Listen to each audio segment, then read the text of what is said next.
All right, welcome everybody. This is the time and place advertised for the Lewiston City Council meeting of April 22nd. We'll call this meeting to order.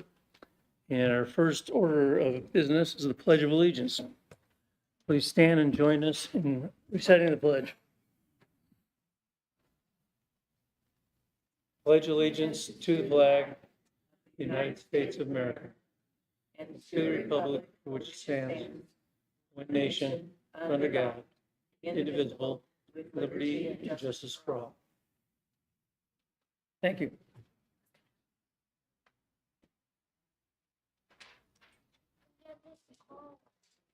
Oh.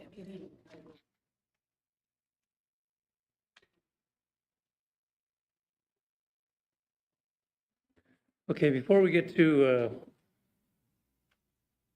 citizen comments, I just want to let everybody know we do have a quorum. We have Councilor Klein who's on Zoom and Councilor Spickelmeyer are also attending. The mayor will be here shortly.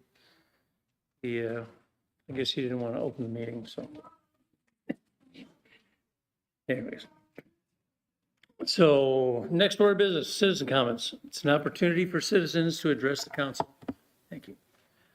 On agenda items or other items they wish to bring to the attention of the council, citizens are encouraged to discuss operational issues in advance with the mayor. And in consideration of others wishing to speak, please limit your remarks to 3 minutes. And if anybody's here to testify at the public hearings, please hold your comments until that time. This is just for citizen comments right now, so we've got a full crowd.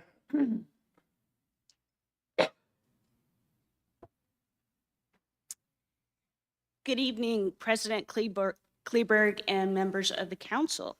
We need your name and just town of residence. Okay. I'm Mary Ann Funk. I live at 510 25th Avenue in Lewiston.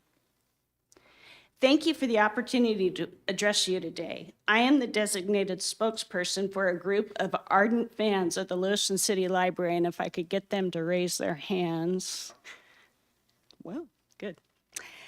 We are here out of profound admiration for our Lewiston Library and its dedicated staff. The library's outstanding programs and services enrich our community in countless ways, deserving our utmost appreciation.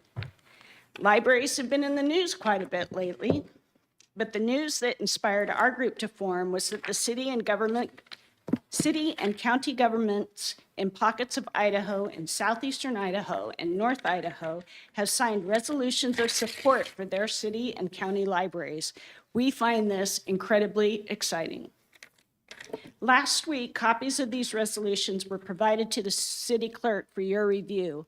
Included are the joint resolution statements of the city councils of Blackfoot, Shelley, Firth, Aberdeen, Go Tigers, and the Bingham County Commissioners, all in support of public libraries throughout their county. There is also a copy of the Moscow City Council's recently passed resolution in support of the Latah County Library District. Finally, there is a similar copy of the resolution we hope to see supported by you and adopted by the Lewiston City Council. Idaho libraries, including our own, have faced unwarranted criticism and hostility. Therefore, we are advocating for our Lewiston City Library's recognition and celebration by our city leaders and the Lewiston community. We hope to respectfully urge you, the Lewiston City Council, to endorse a resolution in support of the library.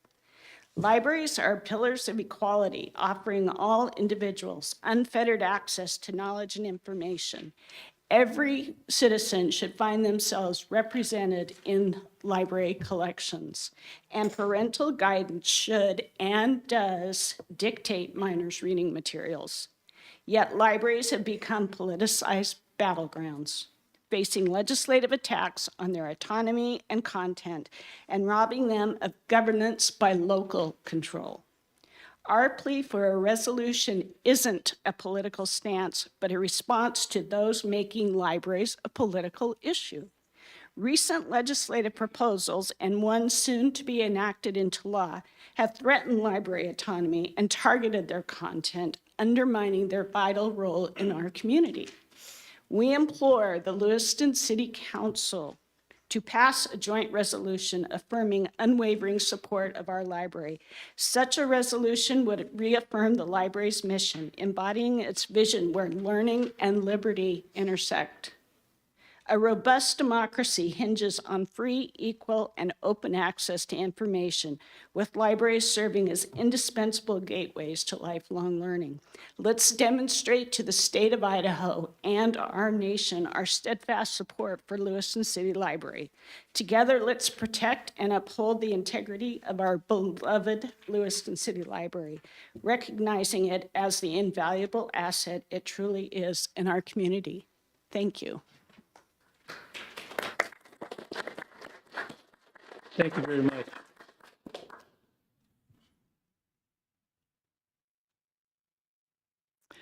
Good afternoon. My name is Dina Heath. I live at 908 Bryden Avenue. And as Mary Ann mentioned, those of us who prepared the resolution for your consideration are all retired teachers, librarians, and an art administrator.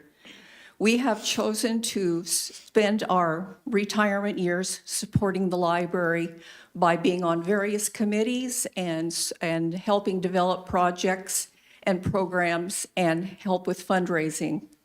This is due in large part because of how libraries have impacted our careers and our personal lives. To witness the contrary issues taking place this past 3 years has been disheartening, and we don't expect it to ease up in the coming year or so. We are asking for your support of this resolution, which will make a strong statement in support of our library and our very dedicated staff. Thank you. Thank you.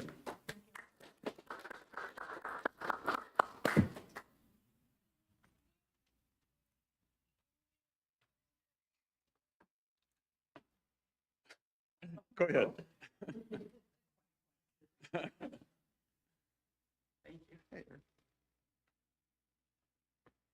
We'll wait in line. All right. Good afternoon, City Council. Don Brigham, 414 Teresa Court, Clarkston, but I'm here representing Modi Park Conservancy Board, and I wish to heartily invite you and everyone in this room to a great celebration that we're having this Saturday in the park. It is a dedication of the Randall Reserve, and the City Council is partially responsible for that with the support of the resolution that you had earlier this year endorsing that move. It's more than doubles the size. That's incredible to wrap your head around that. Doubles the size of Modi Park. This 21-acre donation is a very generous contribution to the whole community by the Randall family, and actually they are going to fly up from California to attend this dedication. So it'd be really nice to have as many people there to welcome them, to thank them, and to show that we're behind them on that. The event takes place at 1 o'clock in Modi Park. The location will be by the parking lot there by the restroom. So the easiest way is off 21st by the Veterans Home. Just come in there, plenty of parking. There'll be some goodies and refreshments afterwards.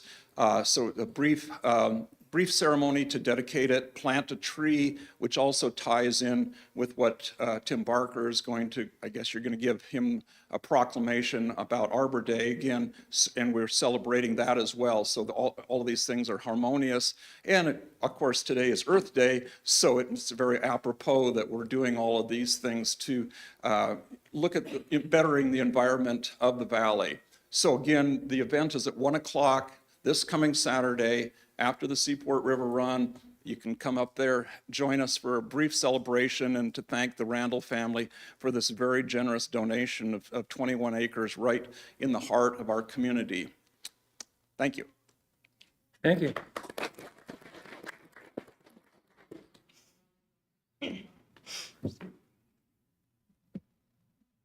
Good evening. My name is Heather Stout. I live at 1090 Wolf Road, Moscow, Idaho. I don't live here in Latah County, but I worked here for many, many years. I'm a retired librarian, and I worked for the city for over 17 years in that position.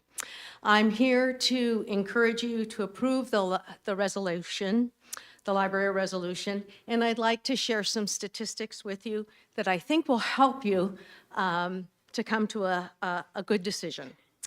Number one, librarians and educators are one of the most trusted individuals and people in our communities and in America at large.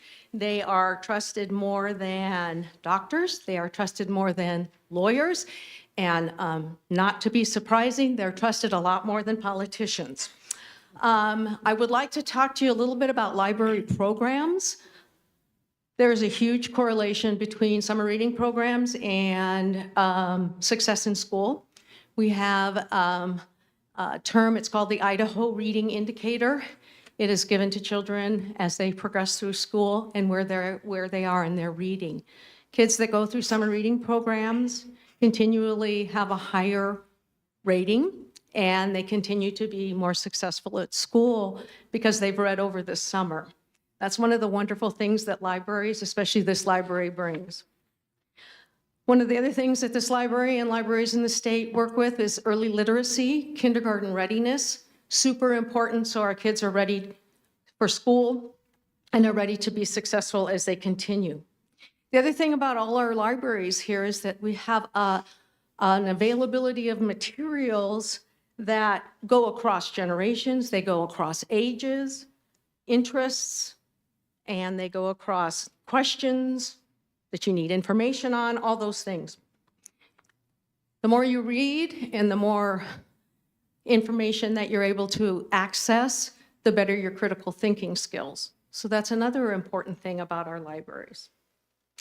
You know, when Andrew Carnegie decided to do libraries all over the United States, he had a lot of money to do that, but his reasoning behind that was that he wanted the average American to be able to educate themselves, to choose what they wanted to learn about, what they wanted to study about. And so that's why he put up all that money for those tiny little libraries all over the US. We have one of those. It's no longer a library, but we still have the building. So in conclusion, I want to recommend that you guys pass this. Our libraries are really the basis of our democracy in this country, state and local, as well as federal. Not only are they the basis of our democracy, they are the heart of our communities. And so I super encourage you to pass this library resolution. Thank you. Thank you. Hello, my name is Vicki Fadness. I reside at 3515 Peachtree Lane here in Lewiston, Idaho. I'm going to speak on a more personal level with regard to the libraries. In my first teaching positions, I taught in preschool, kindergarten, early childhood, and the library was one of the best field trips we went on regularly. We'd go to their programs. Sometimes if there was a special event going on in our classroom, the librarians were willing and happy to help facilitate with activities and/or books. And then, of course, there was a time when one of our little friends passed away, and the library was his favorite place to go. And so we contacted the library to see if we could plant a tree in recognition of this little guy, and they granted that. So we planted a tree, and the library, during this very sad point in the little ones and adults' lives, was a resource both in materials for the kids and for us on how to take care of that grief period that the kids were and we were going through. Later on, I began teaching in another rural community with less than 900 people. And we had the bookmobile. We didn't have a very large library in the school. And the kids would go to the bookmobile and check out books. It would come regularly about every other week. At a later time, the library space, they adjusted their schedule so the kids could visit, and were able to check out books. During school, we'd take a walk over to the library to get more books. And then personally, in my own family, I have 2 children, a single mom, and when they started school, it was about midway through elementary school, their assignments included, classroom assignments included going to the library to research projects. I never once had to worry about what was happening at the library. All the librarians there were expected the appropriate behaviors, and they monitor the kids. I knew that it was safe for them to be there, and I didn't need to be there. I needed to stay at work. So I guess what I wanted to say, it's a library isn't just a facility to, it's a personal part of people's lives. And I think we need to respect that. And I hope the resolution lets the library know that we really do appreciate the fine work they do to us personally and as a collection. So I hope the resolution meets your approval. Thank you very much. Thank you.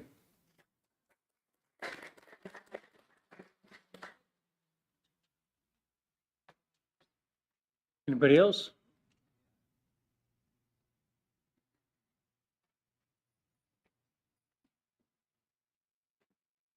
Yeah, I've never done this before. And I hope everybody gives me a break. I've had a stroke. We And, need your name and. all right, my name's City- Brent Hewlett, and let me make sure I get this right. I live in Lenore at 19495 Quarter Horse Lane in Lenore. Okay. Is that good enough? Hey, we just saluted a flag, and this is my rant about the American flag. I'm very passionate about what I'm going to say. I hope I don't offend anybody in any way, but I'm sure I will. The American flag is a war flag. We as a nation, when we wanted our independence, we made a flag. We've got pictures of George Washington going across the Potomac. At one time, we had 2 flags. But that flag is a military war flag. It's not a political flag. It's not Donald Trump's flag, or it's not Nancy Pelosi's. It is a war flag for the military. And that's the bottom line of it. I hope I'm not out of bounds with this, but so I've seen flags fly. We've all seen flags fly. I have heartburn with a lot of it. I'm not saying that we can't, flags should be flown everybody's got a right to fly a flag on their personal property, on their cars or whatever. One flag, one America. And that's the way it works. And that's what it is. With all the flags I've seen, there's one flag that really twists me out bad. It triggers me. And that's the thin blue line flag. And why it bothers me so much is because what they've done is they've taken the American flag, they put it on the ground, they painted it, whatever that fits their deal, usually black and silver, and then they put a thin blue line through it. And that's a disgrace to all the men and women that have died all over the world for that flag, for our freedom. It's a disgrace. We can talk about disgrace and all these other flags, but when you got an entity that takes the most sacred flag of the military and you do that, it's wrong. And I don't like it, and I think the people don't like it. It is showing disrespect for the people, the mothers and the fathers, that their sons were taken and they'll never have grandchildren anymore. They won't ever see that. And to take that flag and disgrace it, I just came back from Coeur d'Alene, came up the long way, came back through St. Mary's and all, and you should see all the American flags flying around. I've never seen it like this. And they're American flags. They're not a thin blue line flag. I don't like it. And we've got it going on right here. We've got thin blue line flying, and I'm not disrespecting the police. This has nothing to do with the police. This has got to do with the military flag and what it stands for. And all I saw the whole time was flags. I've never seen this many flags flying, and I like it. I want us to come together as a country, no matter what it is. But we need to come together on what the country was founded on. Sir, we need you to summarize, please. So I'm just saying what I'm saying.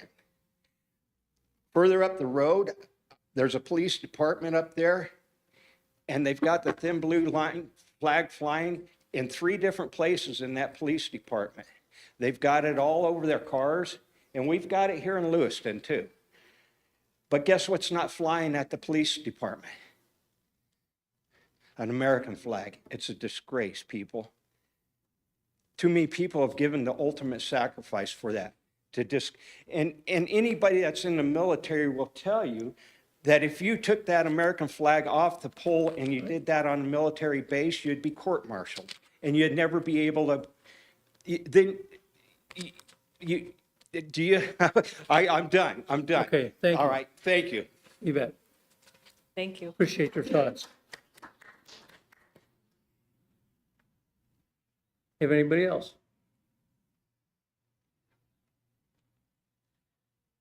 Hi, I'm Asher Heighton.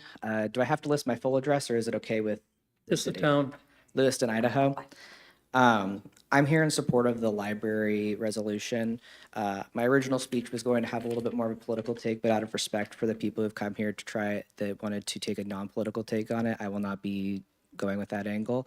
I just want our community to acknowledge the sacrifices that librarians make and the amazing things that they do for our community and their dedication to diversity. The amount of times I've walked into the library and into the children's section and seen a rainbow of different skin colors and seen different perspectives on the world culturally and all that wonderful stuff has really brought my spirit up as someone who has grown up in a culturally diverse community when I was younger. And I think that Idaho's attacks, especially legislatively, on libraries is abhorrent. And I think that there really needs to be a message sent to the broader state government with these resolutions that the libraries are more important than political gains and that we should not be politicizing the library and understanding that it's a bastion of information, and that it's basically, I'm showing how young I am here, but it's the OG Google. It's what we used to use before we had the internet. And I think that it's a wonderful tradition to preserve how vast the information that we have stored here is. And I don't think that any information should be removed because people don't agree with it, because part of democracy is disagreement and political and discourse with a respectful angle, of course. And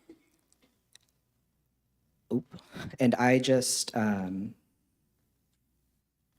don't know, I really appreciate our librarians here especially, and I would just love to see Lewiston really come out and support and show that we as a community want our libraries to be for the community and our librarians to have the control and our trust to curate the collections that they do and to trust that they know what they're doing. Thank you. Thank you.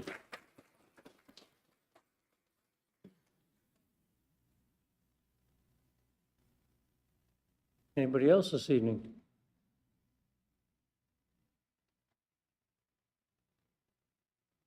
Okay, well, seeing none, close citizen comments, and I'll hand the meeting over to our mayor. Thank you, Council President Kleberg and Council. Next order of business is presentations. Item A is a proclamation for Arbor Day. For coming, speaking. I think, Director Barker, are you going to accept this or is there someone else? All right, I'll join you up with the flag if we can do this.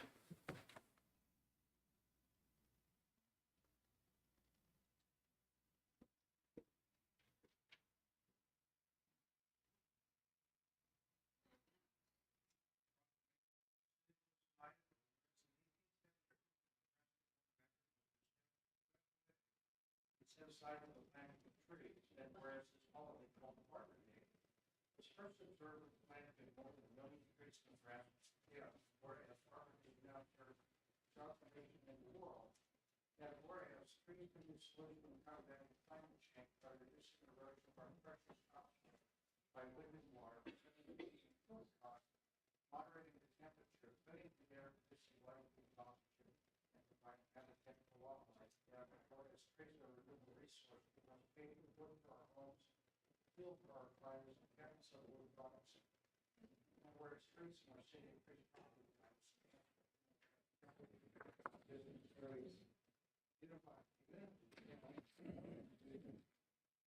Trees wherever they're planted are a source of joy.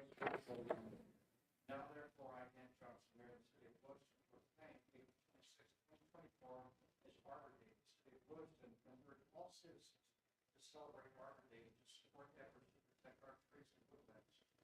Further, I urge all citizens to plant trees to gladden the heart, promote the well-being of this and future generations. A witness whereof I have appeared on Tuesday, land and seal the City of Lewiston, Idaho. To be fixed here to this 22nd of April 2024. And thank you for what you do for Parks and Recs. I don't know if there's anything that you'd like to add to that, but Don kind of spoke to it earlier. Don Brigham was here. We will have an event this Saturday.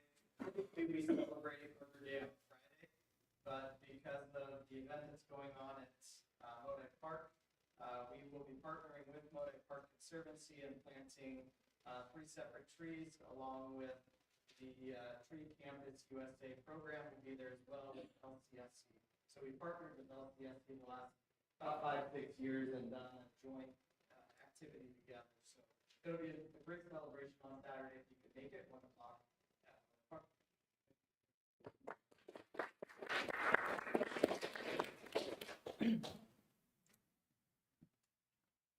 I also want to let the council members know that Councilor Lidkey is traveling today, and I think she's had some delays in the airport system. So she had intended to join us. I don't see her on there, and she may not make it still, but that's the update on her. Our next item of business is item B, March financial report. Financial report for the 6 months ended March 31, 2024, in accordance with Idaho Code 50-208. We have our city treasurer, finance director with us here, Amy Gordon. Amy, welcome. Good evening, Mayor, members of council. I'm going to let Aaron load my presentation tonight so that he can properly share it with Councilor Klein and Councilor Sticklemeyer. Oh, excuse me.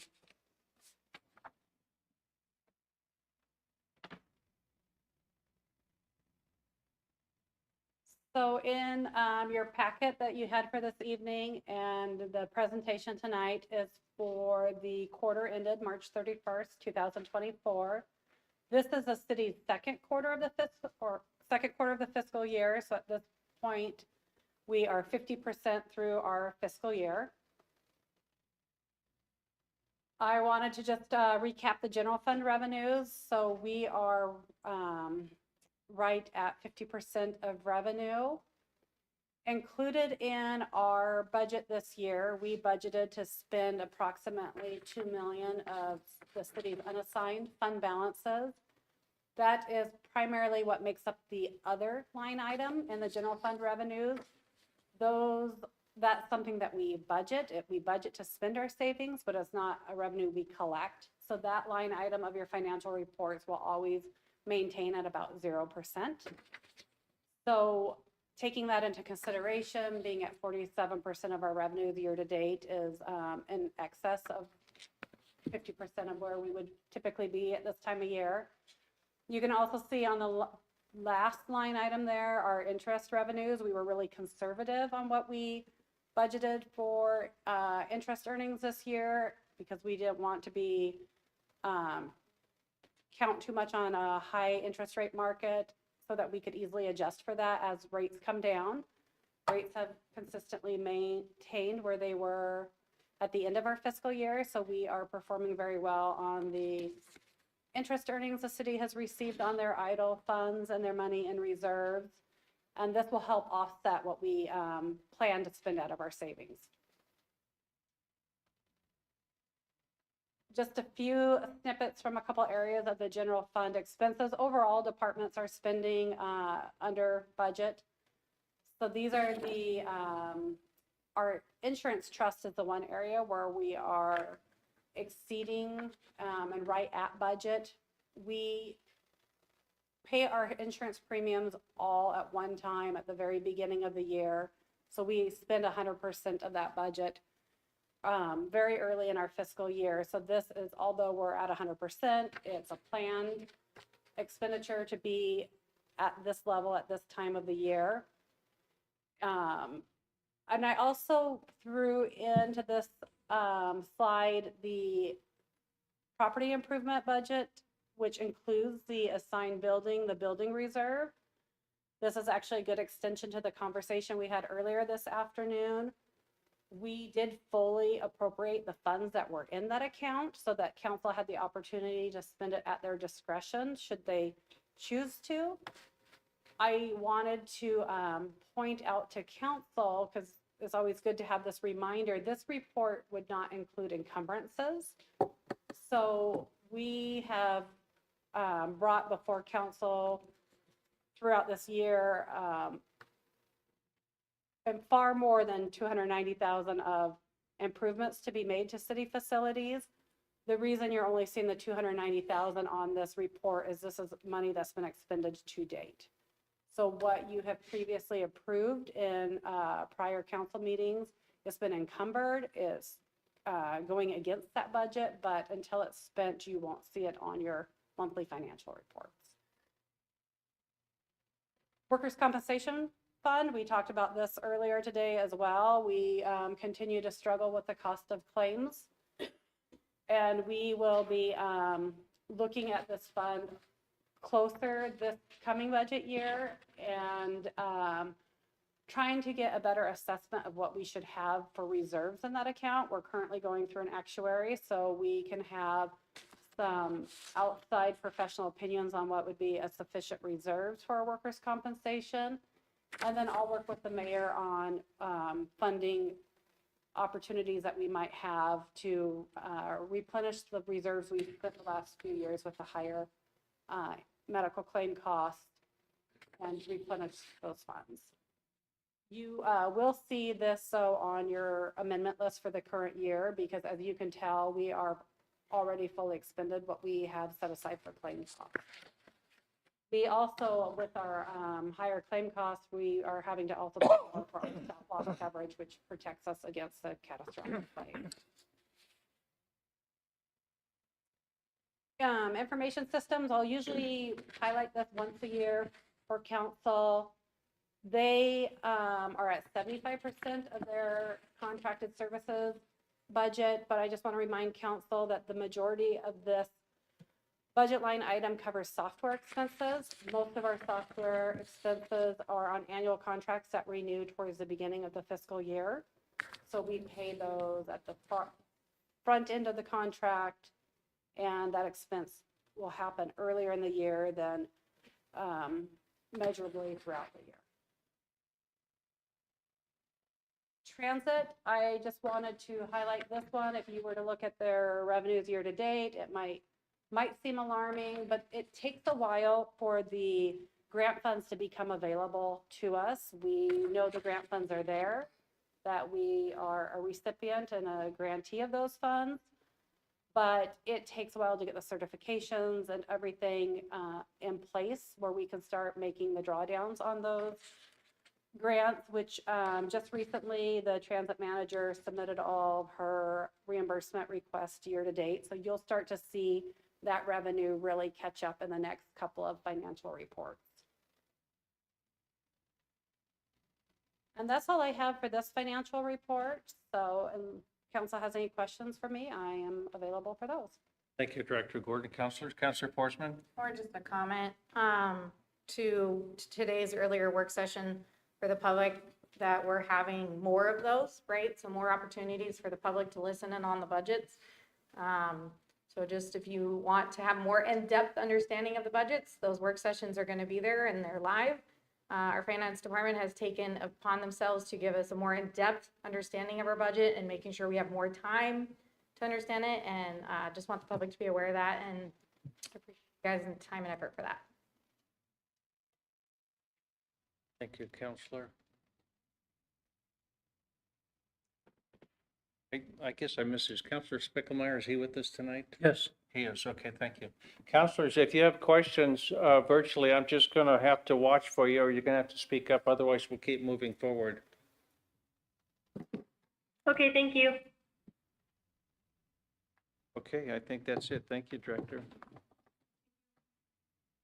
Next up, item C, Boys and Girls Clubs of the Lewis-Clark Valley.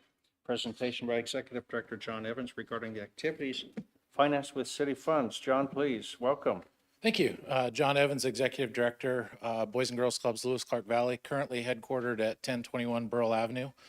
Submitted information to council earlier, which I hope you all have a copy. If you don't, I have additional copies available. So as you know, we are charged with some very straightforward items by the city in terms of our contract, which is to provide recreational activities for the children and youth of the valley, and also to ensure that no child or family is ever turned away due to financial hardship. So what you have before you is up-to-date, year-to-date, a little over 2,490 club members residing here in Lewiston.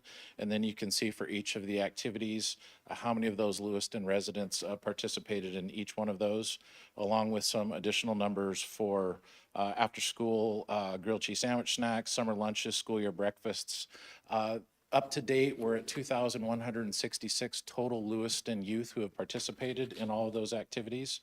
And if you break that down based on what the city gives us, it averages out to about $7.22 per club member per year.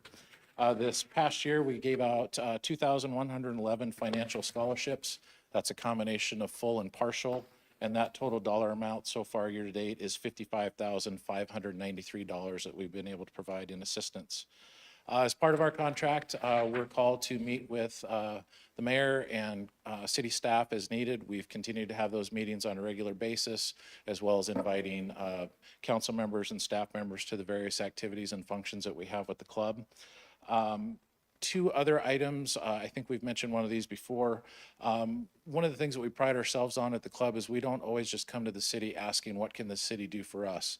There are things that we like to help with the city as well. So one of those is that we paid a little over $64,000 to the city to help upgrade the HVAC system down at Fenton Gym, so that during the summer you have air conditioning and during the winter it's heated, which has been a huge upgrade, especially for some of the programs and activities that we coordinate with out of there.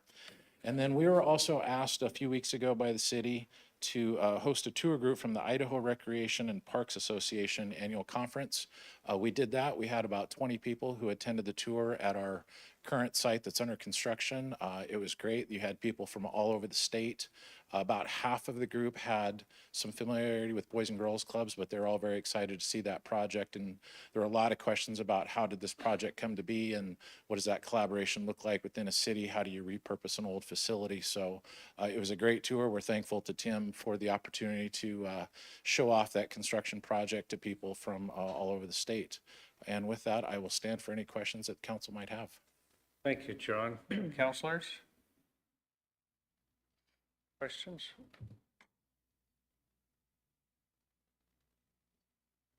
John, I think you got off easy. Thank you for your contributions at Fenton Gym. Much appreciated. And you have something else going on this week. We do. We've got our annual breakfast Thursday. Our keynote speaker is Rocky Bleier. If you're not familiar with Rocky Bleier, he is a true American hero. He was wounded in Vietnam, had been drafted by the Pittsburgh Steelers, was actually critically wounded and made his way back and had a very lengthy NFL career, winning 4 Super Bowls. He's also a huge advocate for veterans, so we're very excited to have him. We do have a few seats left, so if you're interested, contact us at the club. The other thing that we get asked a lot about is when is the new building going to be ready? We are getting close to a punch list. We're hoping at the later part of June, mid to late June, we should have that punch list, be able to walk through with the city and all the other amenities that we have to finish off that punch list.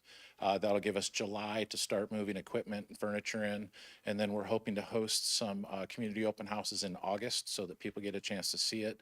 hoping to have the grand opening sometimes in late August, and we'll be ready for the new school year in that new facility. So excited to have the community come and see that as well. Very exciting. Thank you to you and your board for all the work that you and the community. John, thank you. Thank you, Mayor.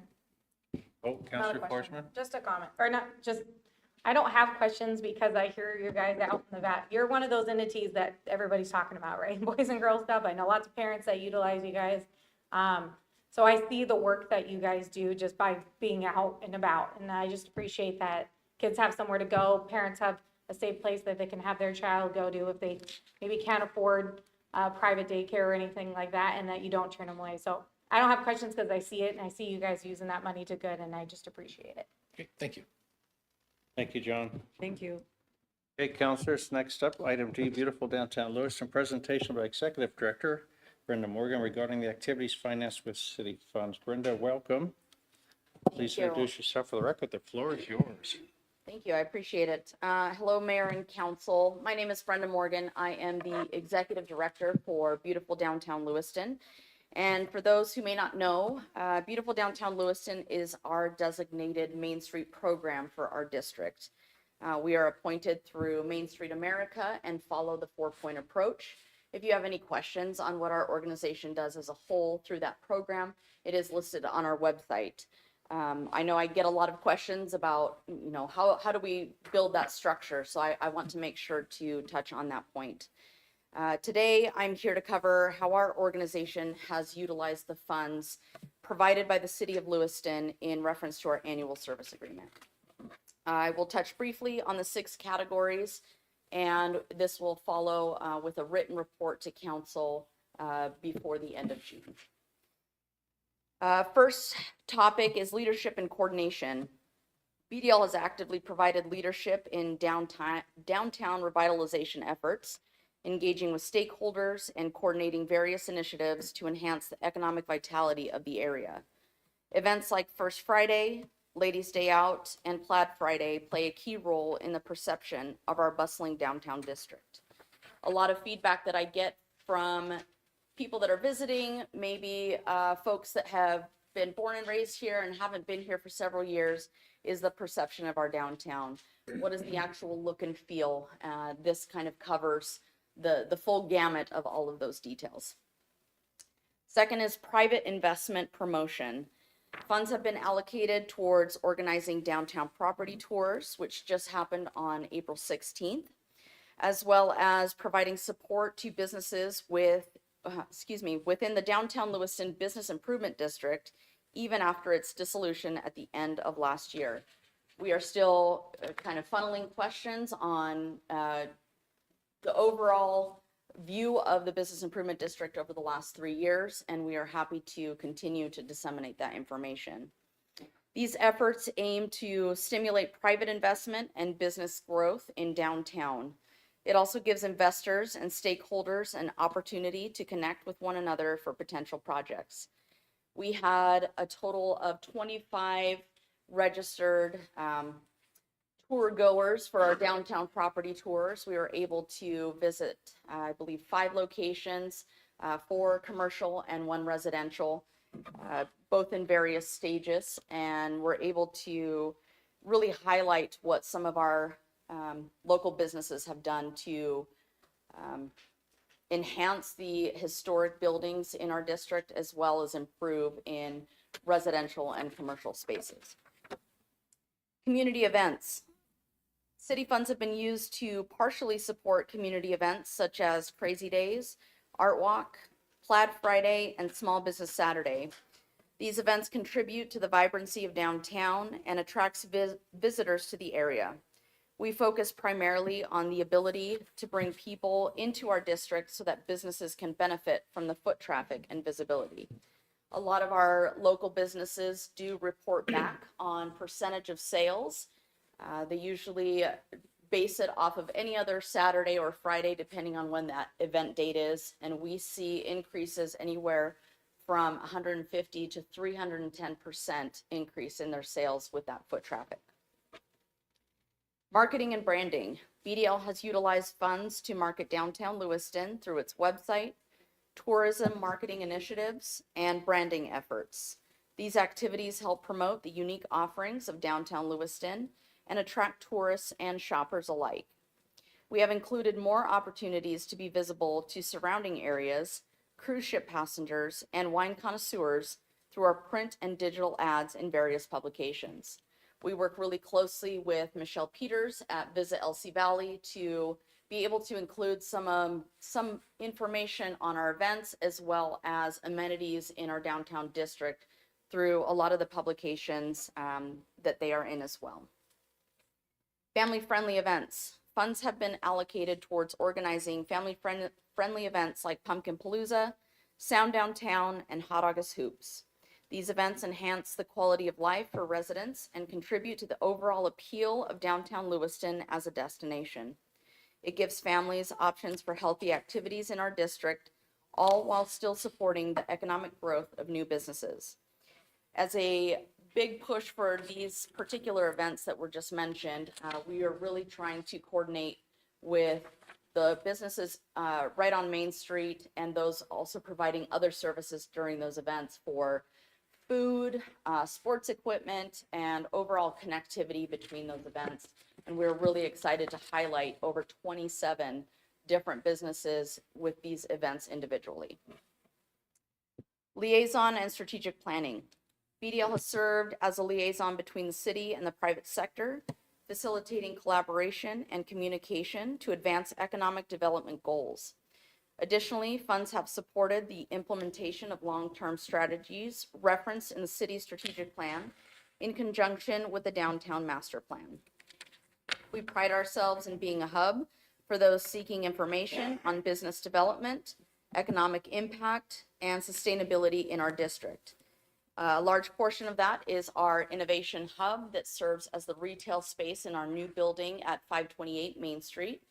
We are offering a lot of the visitor center information as well as information about our historic district, the SBDC, and Visit LC Valley for both community members and tourists to have a central location to get that information. In summary, the City of Lewiston's funds through the service contract have been utilized effectively by beautiful downtown Lewiston to support economic development activities in downtown, provide leadership, and promote growth through accessibility and disbursement of educational materials for small business owners. BDL remains committed to its mission of revitalizing the area and fostering a vibrant, prosperous downtown community. Like I mentioned before, in addition to this oral report, I will provide a detailed written report, which is a lot lengthier than this. So I will be more than happy to meet with anybody individually, whether that be a council member or a community member. I am always available through email or calling the office. So thank you. I'll stand for any questions. Thank you, Brenda. Councilors? Comments, questions? I have a couple of comments. First of all, Brenda, thank you. Brenda's always available when I go downtown and provides very good feedback to me. And I think sometimes we can bounce ideas off each other. So I really appreciate having you as a resource. I also want to mention to the council, in these service agreements that we have, you'll see reference to the city strategic plan. We talked about that today during our budget setting session. And we asked those who provide service contracts to us to meet some of those same goals that are identified in that plan. So all these things are kind of stitched together if you just dig a little bit, and there's some purpose behind all that. So beautiful downtown Lewiston, just like the presenter before her, helped us achieve those things. So thank you very much. Thank you. Our next item is item E, Lewiston Civic Theater, presentation by Executive Director Nancy McIntosh regarding the activities funded with city funds. Nancy, welcome. Thank you. I'm happy You know to the be here. routine. Nancy McIntosh, I reside in Lewiston. We are so grateful to the City Council and the Mayor for supporting the Lewiston Civic Theater. We are heading into the last show of our season right now.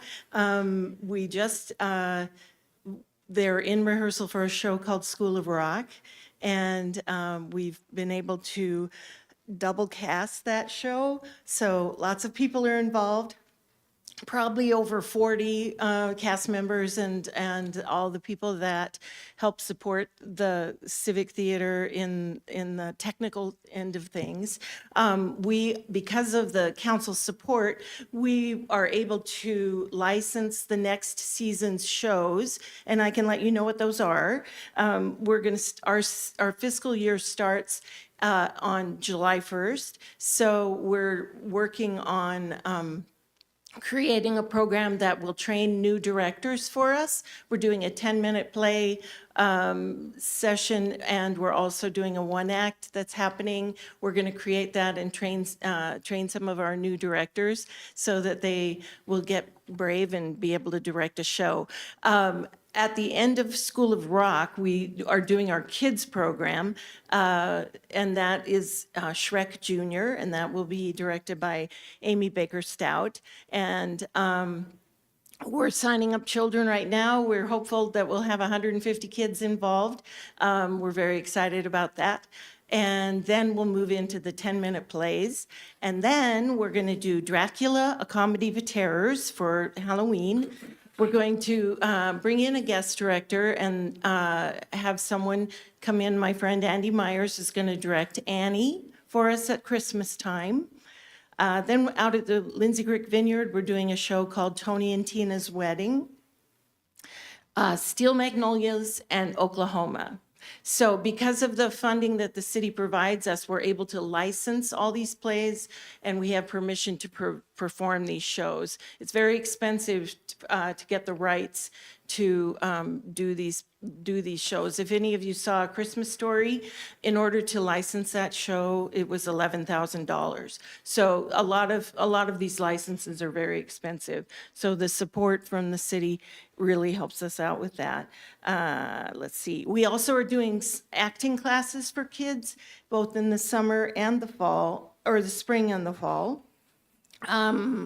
Then we were asked, I'm the president of the Idaho Association of Community Theaters, and most of those theaters are based in Boise, but they asked us to host their play festival up here in February of next year, so that the theaters from down in the Boise area will be coming up to do a play competition. So we're excited about that. One thing that happened just yesterday, this last weekend, is I was able to invite a friend of mine, Bill Bowers, to come and teach a workshop, and we had probably 50 people participate in this workshop. Bill is a mime, and he also teaches movement. He teaches at NYU and the Stella Adler Acting School in New York City, and NYU and Juilliard. But his biggest claim to fame is he was Zazu in The Lion King. And so he came here, he's a friend of mine, and he taught a class. And then he did 2 performances at LCSE. We worked in conjunction with the Humanities Department at LCSE to have him present an original show. And he did 2 performances in conjunction with Art Under the Elms. So Kelsey Grafton and I worked together, and we put that on, and it was yesterday. We're developing training classes in set building, costuming, running lights and sound, technical theater. Sometimes, you know, there's a whole lot more that goes on than the stuff you see on the stage, lights and all that stuff. So we're trying to train all our volunteers to manage that. And I'm going to introduce our vice president of our board, Eric Justice, and he's going to speak to you a little more about some other things. Thank you, Nancy. Good evening, Mayor Johnson and councilors. My name is Eric Justice. I live in Clarkston. Thank you for having us here this evening. And it's wonderful to hear, even being on the board, I know this stuff, but it's awesome to hear all the things listed out like that that are going on with theater. Along with these programs, we have been able to make some, because of the generosity of the city and in our community, we've been able to make some physical investments as well. This season, we have invested in new microphones, new soundboard, and none of these items are something you just go out to a store and purchase for a bit of money. They're all fairly expensive for theater application to get good equipment. We've invested in great equipment to keep our productions up, to keep our quality up. And also projectors. Again, these are high quality projectors, theater grade. So we're thankful for being able to add these. Also, we've had 7,000 patrons come to our shows over the past season. That's wonderful. And these are mostly local residents, but also people that come from up on the Palouse, Spokane, and from a ways around. And particularly when we do these kids programs, they draw a lot of guests as people come to see their kids, their grandkids, and everything in these shows. So we love the community aspect and the draw, and feel there's a good economic engine within the theater as well. And even with the good financial health of the theater and these contributions, sponsorships, and everything, and just good financial flow, it still takes many man hours to do everything as a theater, to put on these productions, for set, design, build, tear down, everything. And we've logged over 10,000 volunteer hours in the seasons as well. That's per season. And some are in this room even this evening, some of the volunteers. So thank you all for that. And we continue to utilize the old Lewiston High School as our theater. We call the Normal Hill campus. There's in closing here, just a great synergy, I feel, with our community. We have good neighbors, and we have a good city community. Beautiful downtown Lewiston spoke. There's a great places for people to go and catch a drink and a bite before a show. And we are thankful for the community that we have here. So again, thank you for your support. Thank you. Questions? Any questions? For Nancy or me? Counselors, do you have any questions for Eric or Nancy? Great. Okay, thank you. Thank you. Thank you. That was easy. Thank you. Thank you for being here, all of our presenters tonight. We appreciate that.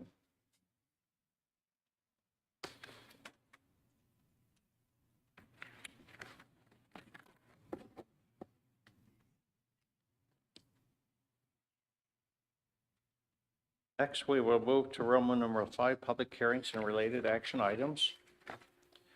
Item A, public hearing, ANX 24-1, CPA 24-1, GNC 24-2, accepting testimony on a request that the undeveloped 22.11 acres located south of Powers Avenue and east of 23rd Street, immediately adjacent to the existing Skyview Estates Phase 3 subdivision, be removed from the Lewiston area city of impact and annexed into Lewiston city limits, and that it be assigned a comprehensive plan land use designation of low density residential and placed in the low density residential R2 zoning district, and amending the Lewiston area of city impact map accordingly.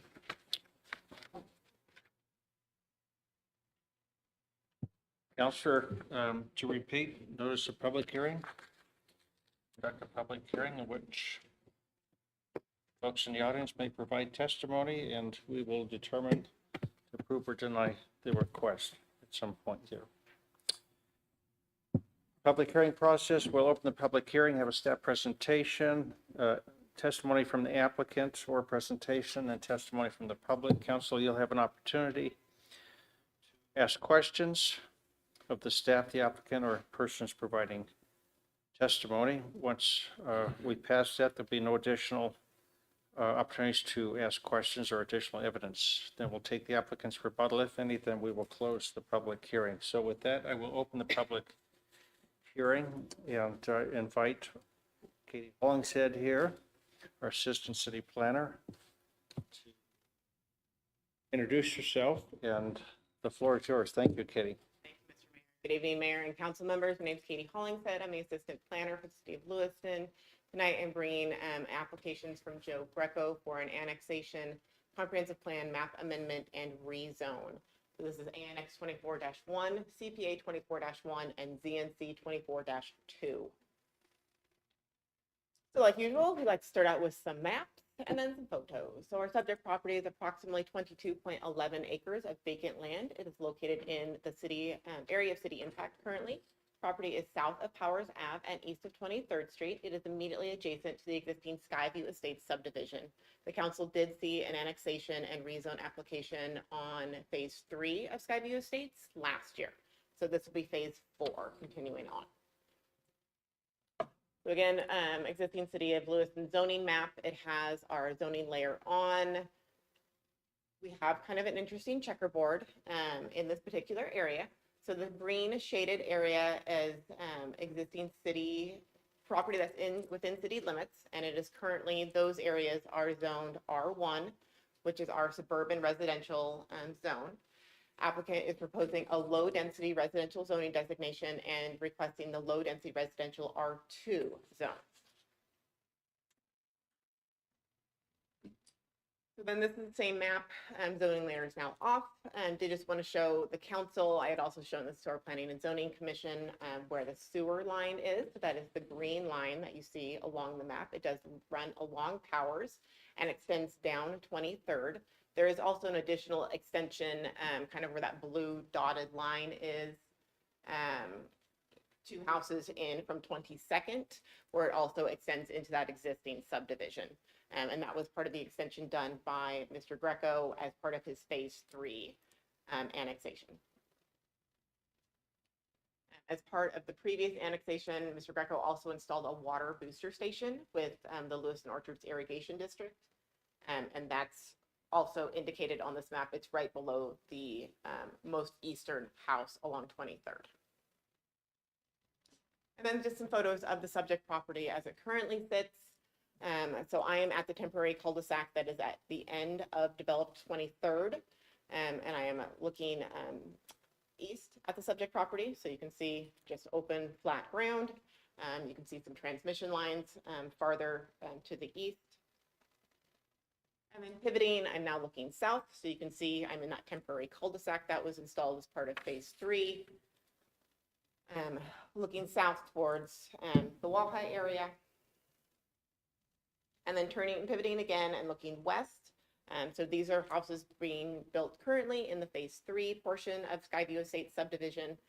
So this is that Powers Drive where it curves around and links into Skyview Drive. And then pivoting one more time, again in the temporary cul-de-sac along 23rd, and I am looking north, so you can see the already developed houses. Those 2 that I'm looking at the back of sit along Powers Avenue.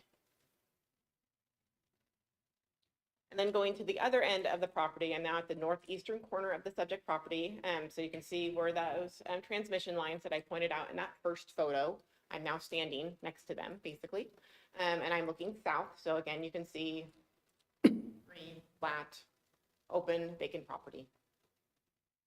And then pivoting a little bit, so now you can see those houses that sit along Powers and the other portion of the development that is already in the works. So I'm looking southwest across the flat. And then along Powers itself, looking west, you can see some of the homes that are across the street.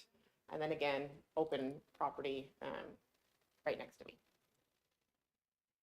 And then pivoting one more time, I'm kind of looking northwest. So again, looking at the properties that are across the street of Powers Avenue.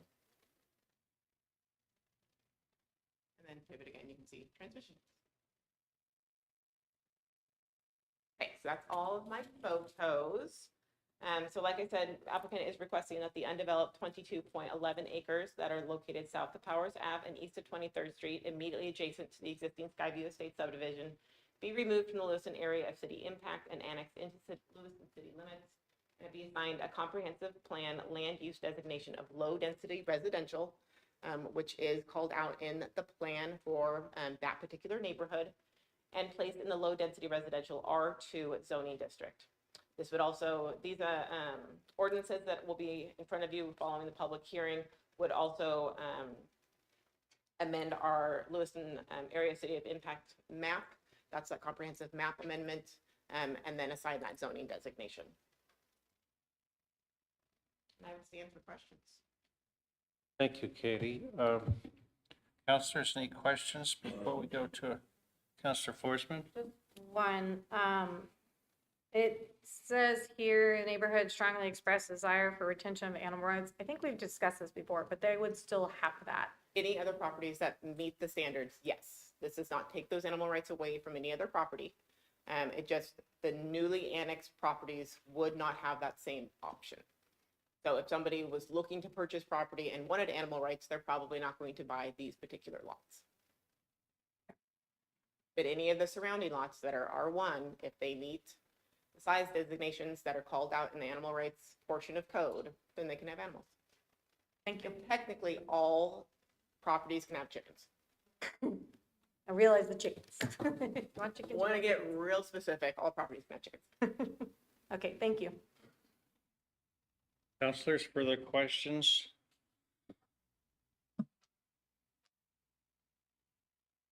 Okay, at this point, is there a presentation by the applicant or testimony? Welcome. Please introduce yourself for the record and remember to speak up loudly and clearly. Yep. Good evening, Your Honor and City Council. My name is Scott Becker. I'm with Hodge & Associates in Moscow. And I just wanted to, I don't have a presentation for you. I think Katie covered everything that we had, but I just wanted to make myself available to answer any questions or rebut any issues that might come up. So if you have questions, by all means. Councilors? I think we're okay right now. Thank you. All right, thank you very much. Is there testimony from the public tonight?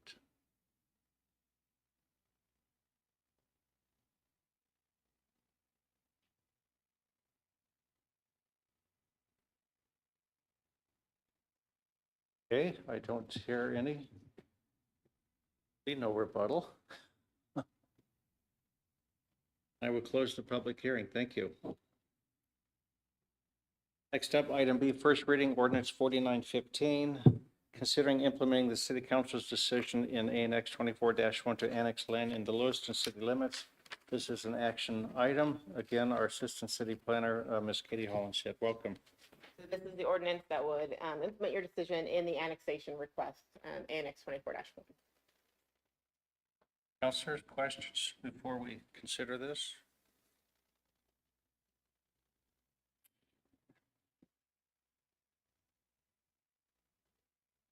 Thank you, Katie. Councilors, you have ordinance 4915 before you. Councilor Kleberg? Mr. Mayor, I make a motion to approve the first reading of ordinance 4915. Been moved by Councilor Kleberg, seconded by Councilor Schroeder to approve the first reading of ordinance number 4915. Is there discussion? Amendments? Favor, please signify by saying aye. Aye. Aye. Opposed? Motion carries. Thank you. Clerk Brockie? Approving the first reading of ordinance 4915, an ordinance of the city of Lewiston implementing the city council's decision in ANX 24-1 to annex land into the Lewiston city limits and providing an effective date. Councilors, next we move to Roman numerals, or letter C, first reading ordinance 4916, considering implementing the city council's decision in CNC 24-2, declaring that certain newly annexed real property be included in the city of Lewiston low-density residential R2 zone, and amending the official zoning map of the city of Lewiston. This is an action item. Again, we have our assistant city planner, Ms. Katie Hollinshead. So this is just an annex, or this is the zone change ordinance that would assign that R2 zoning designation, the low density residential zoning designation. Katie, councilors? Mayor, Councilor Forsman? I guess one question came to mind. How many in the area, we've already had quite a bit of neighborhoods in the area, maybe not quite, but that have already changed to this? Because there's other developments that are happening or have already happened in the area. Is that correct? First one to change the zoning. So I would say that more of the city's residential zone is zoned R2 or R2A than any of the other residential zoning designations that we have. It's the most prevalent.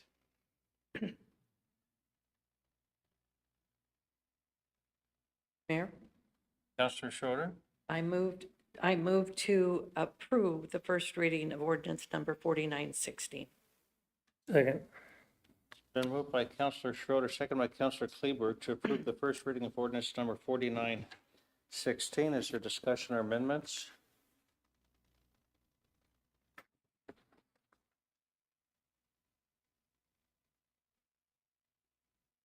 Hearing none, those in favor, please signify by saying aye. Aye. Opposed? Motion carries. Clerk Brockie. Approving the first reading of ordinance 4916, an ordinance of the city of Lewiston implementing the city council's decision in ZNC 24-2, declaring that certain newly annexed real property be included in the city of Lewiston low-density residential R2 zone, amending the official zoning map of the city of Lewiston and providing an effective date.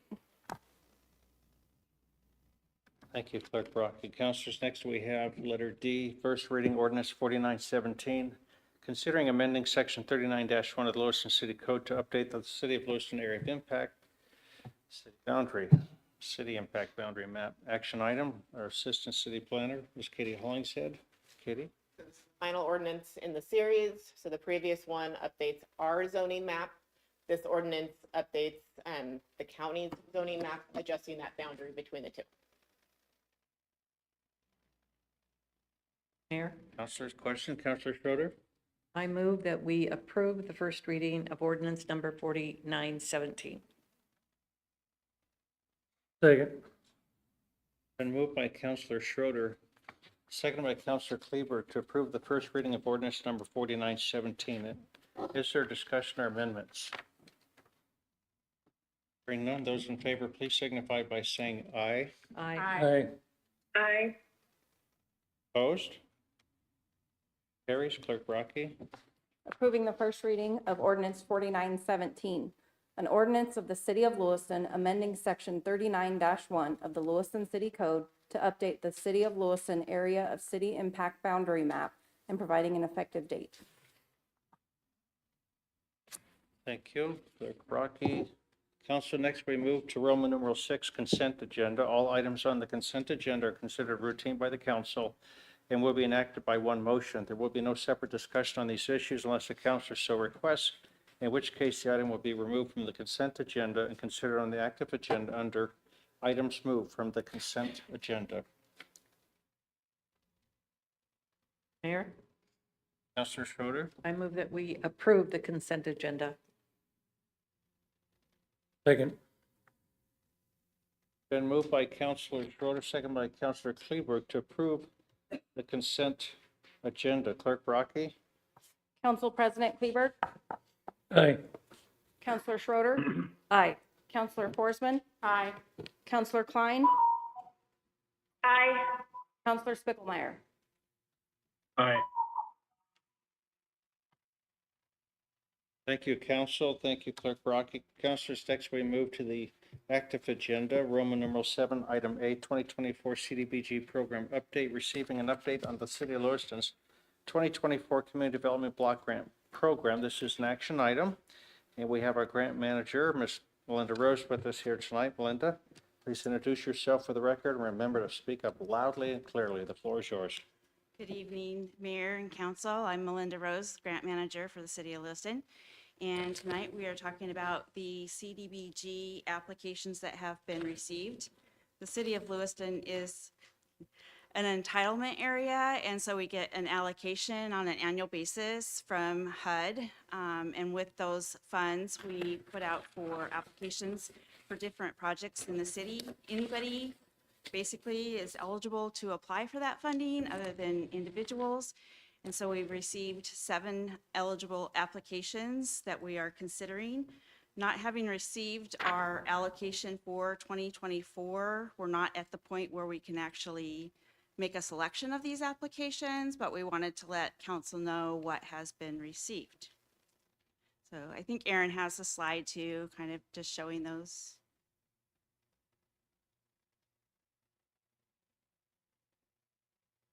I'm glad he's working it and not me.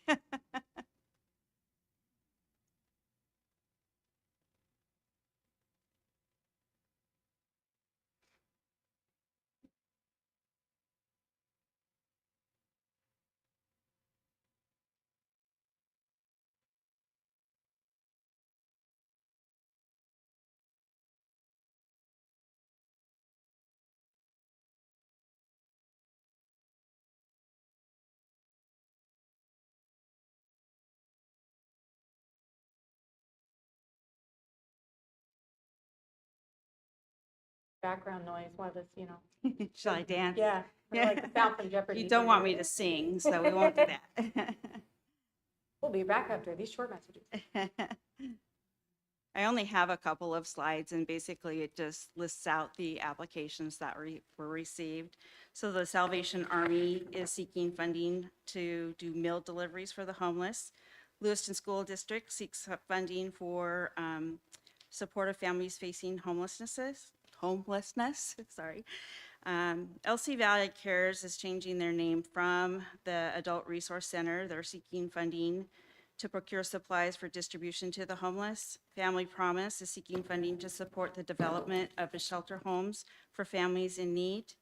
Skyview Estates is requesting funding to refurbish their actually manufactured homes, making them affordable for city residents. LC Valley Youth Resource Center is seeking funding to establish transitional housing, helping young adults transition into independence. And Interlink is requesting funding for temporary accessibility ramps for those of low income. So the next slide, please. The next steps moving forward. Once we have our allocation, we can finalize our action plan, which will define what applications will be awarded and what funding to meet the goals that were set in our consolidated plan. Once that, we'll have a comment period, a 30-day comment period, and then that will be brought before council for approval. And then we submit that to HUD. The 2024 program year begins on August 1st. Next slide is just asking for questions. Councilors, do you have questions for Melinda? Trying to do the math on all the requests. Yeah, it's a lot. What that adds up to, because we don't have enough to supply all of the requests, correct? I would imagine by the math that I'm seeing. We most likely will not have enough funding to fund them all. We could partially fund a few of them. Our allocation is normally around $240,000 a year. We do have a little bit of rollover funds that can be utilized as well. So yes, there is a lot. No, I don't think we can fund the full amount, but yes, we may be able to help them all. And do they bring case points of like why they need the funding and kind of give us a little more meat to that? And then absolutely, you guys only bring certain, or do you bring all of them to us to approve? What's the so the process is that we have an application review committee, and they have reviewed all of the applications for the eligibility and the effectiveness to what our goals are. And then the decisions are made from that scoring system and the funding that's available. Thank you.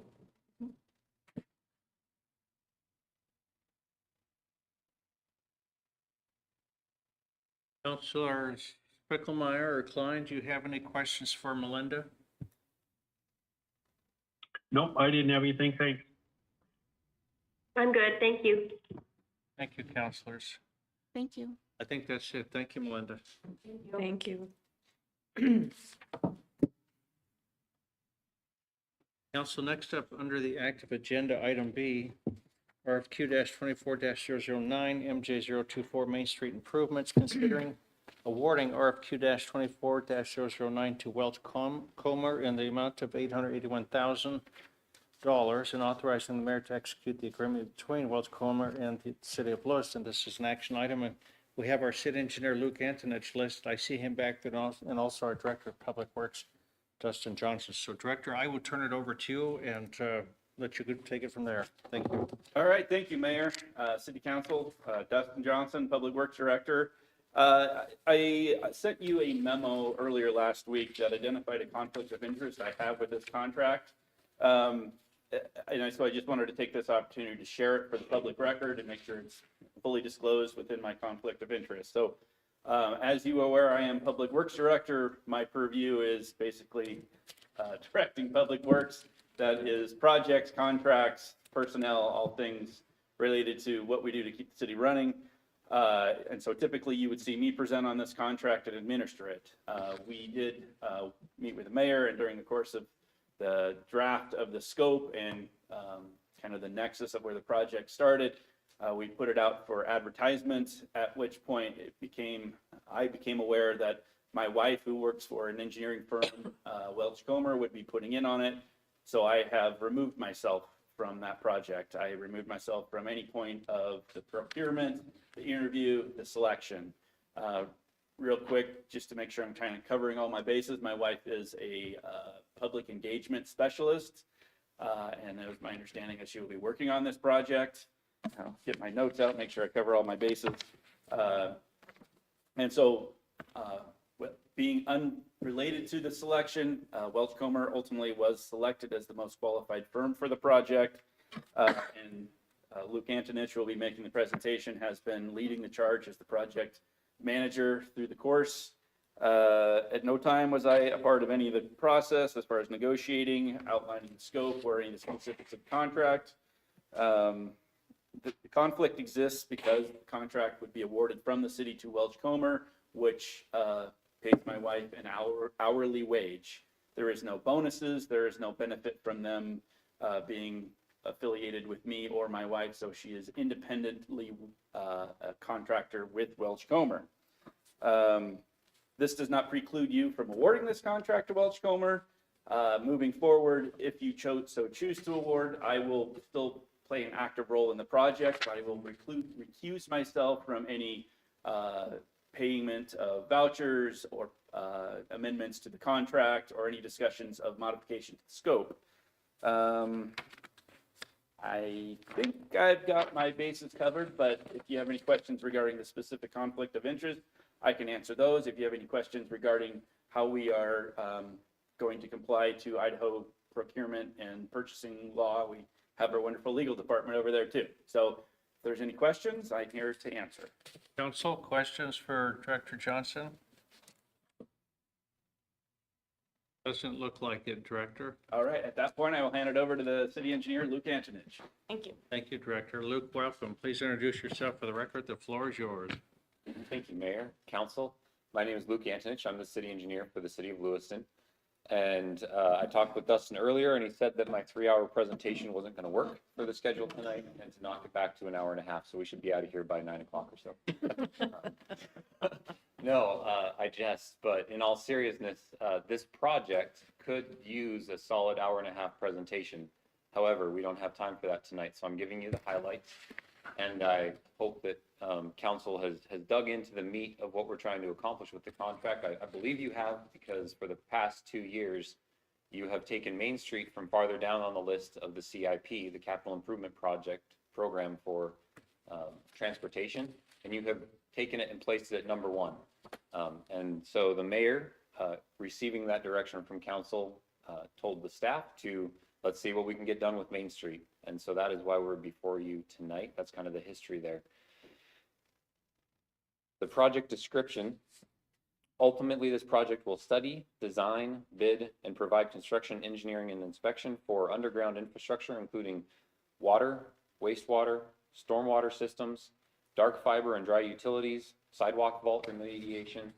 The transportation elements include new road surfaces, curb, gutter, traffic circulation, signal modifications, possible roundabouts, signs, striping, pedestrian access, and streetscape elements along Main Street from 1st Street to 11th Street, basically Blue Bridge to where the intersection happens with D Street, storefront to storefront, or right-of-way line to right-of-way line. And then also we will be installing improvements on D Street from 1st Street to 3rd Street, and 3rd Street from Main Street to Beachy Street. If that isn't clear enough, which it probably isn't, Aaron, could you pull up the maps, please?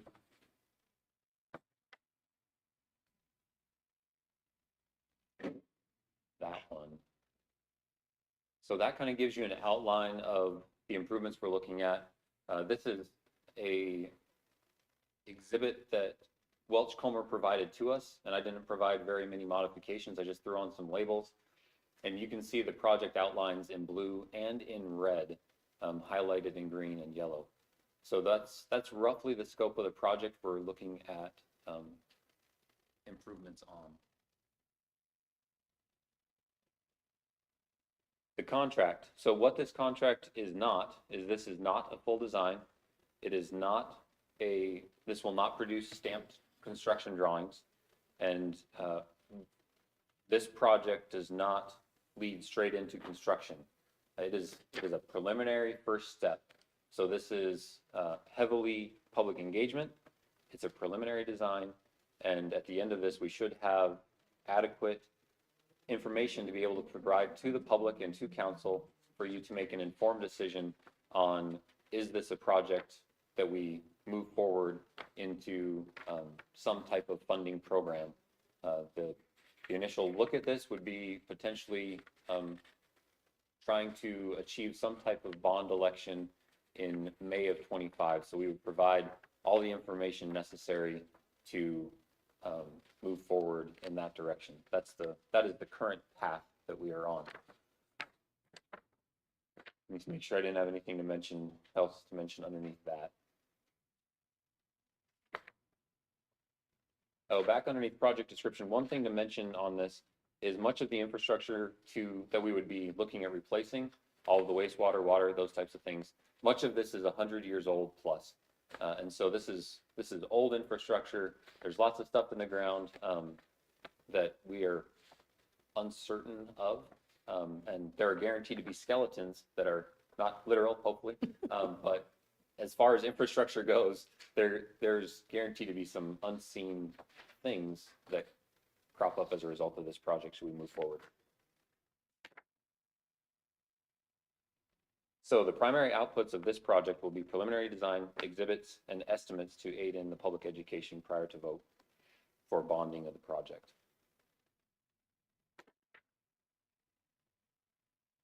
Dustin stole my thunder on the selection, but I'll give you a couple more details. 6 SOQs were received when we went out for consultants who were interested in providing the service for us. 1 was disqualified by purchasing. The remaining 5 came to the evaluation team. That team individually and independently scored those submittals. And then we selected the top 3 consultants for interview. We interviewed those. Again, the consultants were scored. All of those scores were compiled at the end, and Welch Comer was the successful consultant. This contract could potentially lead into another phase of the agreement. So we would come back, if everything goes towards constructing this, we would bring back a supplemental agreement after the bid bond for Welch Comer potentially to design this project. And then following that, if we move forward to design it or to do the construction management of it.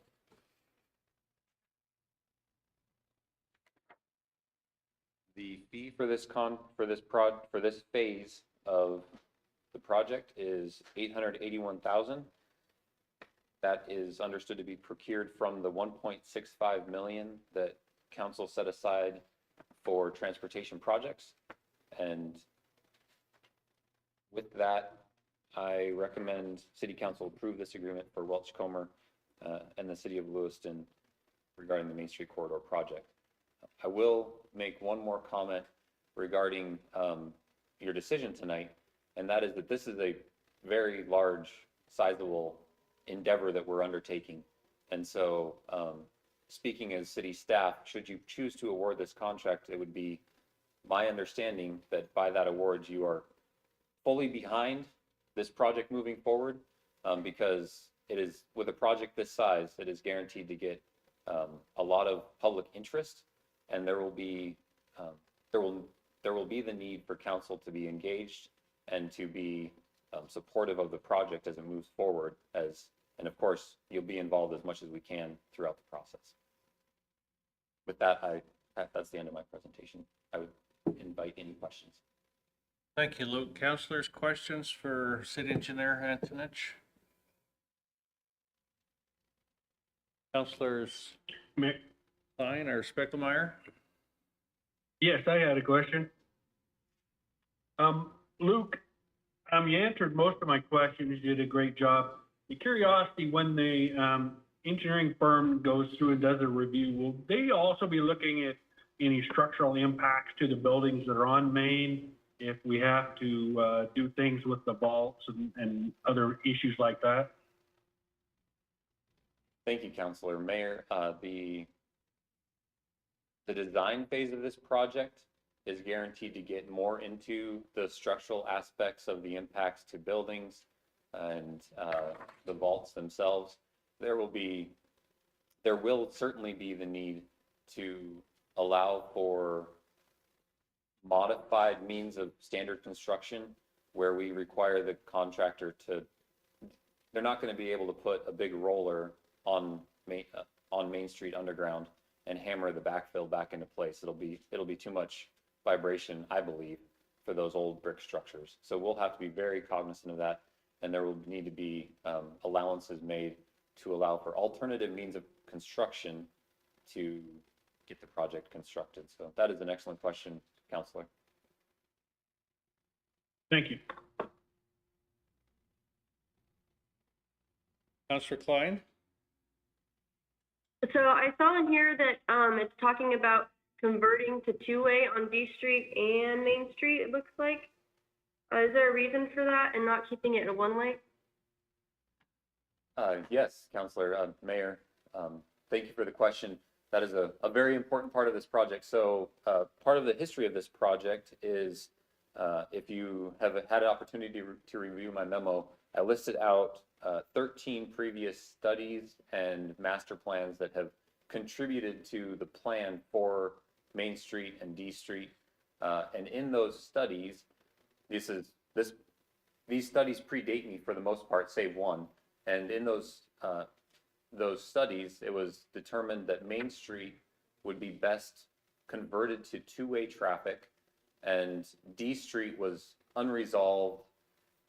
It had a couple of options just kind of left out there for consideration. And so with this preliminary phase, we will be looking at nailing down D Street as far as two-way traffic, but previous studies, previous direction was for Main Street to go to two-way traffic.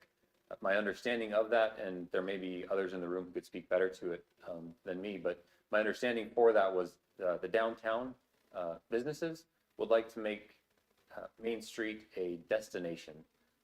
The current one-way traffic encourages pass-through traffic, so lots of people come across the Blue Bridge and head all the way through town, right down Main Street.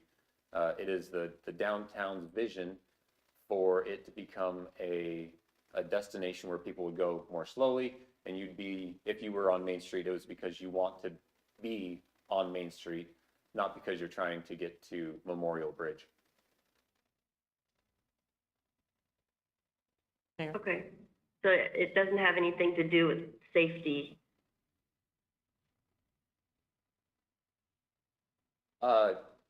If I can respond to the question, Mayor, there are certainly safety aspects to that conversion. Currently, the speed limit on Main Street is 20 miles an hour. Regularly, the average speed is 25.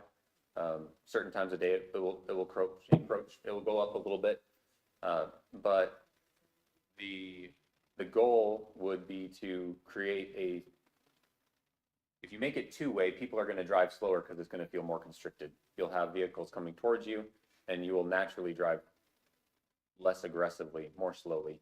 And so it should be a safer place for pedestrians, and again, that destination feel. And I'm providing you a summary of the reports that have been done on this. Okay, thank you. You're welcome. Counselor Schroeder? Yeah, I was just going to comment that that is totally correct. And there's been a lot of outreach with the local businesses, and a lot of people set in on outreach. And that is one of the things that they said, that the speed is too much there, and two-way traffic would be more appropriate. Thank you, Counselor Forsman. I have two questions. What is the criteria that you choose when accepting bids? So I know you interviewed those companies. What is the kind of, what makes you want that company? What are the kind of questions you ask, or what check marks did they make? Oh, man, Counselor, I did not bring the right paper to give you a complete answer on that. That's okay, you can get back to me too. Yeah, I can provide you the form. If Okay. you'd be interested in seeing it, you could see the full RFQ and see all of the information that we sent to them that required everything from how financially stable their firm is to, can you actually do this project? Okay, perfect. And yeah, I can make a note to provide that to you. Yeah, that'd be fantastic, thank you. Sorry, I would have given that ahead of time. I didn't think about it till now. My second question, can you just briefly give a description between how much different this project is versus other projects in the valley? Like, I'm assuming this is one of our bigger projects within the valley that we want to see accomplished. So can you describe the difference in complexity of this project versus maybe something up in the orchards? A recent project in the orchards was the 10th and Burl roundabout. That was a very simple project. This project is not simple. It involves every utility that we have in the city. It involves a arterial of our transportation system. So one of our biggest streets, one of our highest capacity streets. It involves an incredible public outreach component. That's one of the biggest components of this contract, is the public outreach portion, simply because it's our main street. We want the public to be heard and to input, and for this to be whatever the people of Lewiston want Main Street to look like, this is going to be the project for them to be able to make it look that way. And so the complexity, if I was going to try to provide an analogy, you are going from the Model T to something we put on the moon. That's due to a lot of the underground vaults, a lot of the structures underground, where those plumbing's at, the 100-year-old plumbing that we have to, or, well, all the infrastructure under that's 100+ years old, correct? Yes, yeah. Yeah, and we'll be using, the latest construction methods to try to minimize the overall impact of the project. But at the end of the day, we're going to be digging holes in one of the primary destinations of our city. So it'll be a high impact project.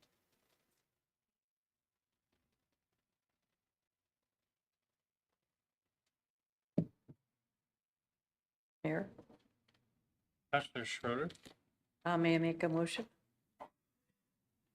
Motion? motion's in order. Thank you. See if I can get this right. I move to award RFQ-24-009 to Welch Comer in the amount of $881 million, no, 1,000. Sorry. There was a lot of zeros there, right? And it's late. Okay. And authorizing the mayor to execute the agreement between Welch Comer and the city of Lewiston. I'll put that in the newspaper. Yeah, no. Second. There's no milk. Councilor, you took your information from another sheet, so I have to get over there. Well, no, I didn't. Yeah, she took it from right here.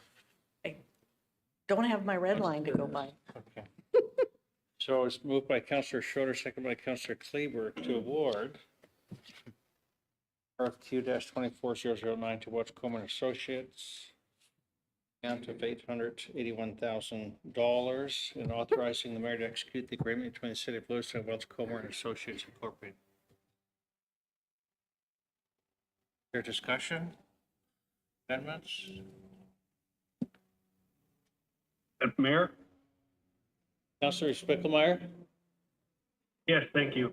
I guess I had a follow-up. I had my hand up earlier and I should have stepped in there, but a follow-up on Councilor Klein's comments about two-way streets and such.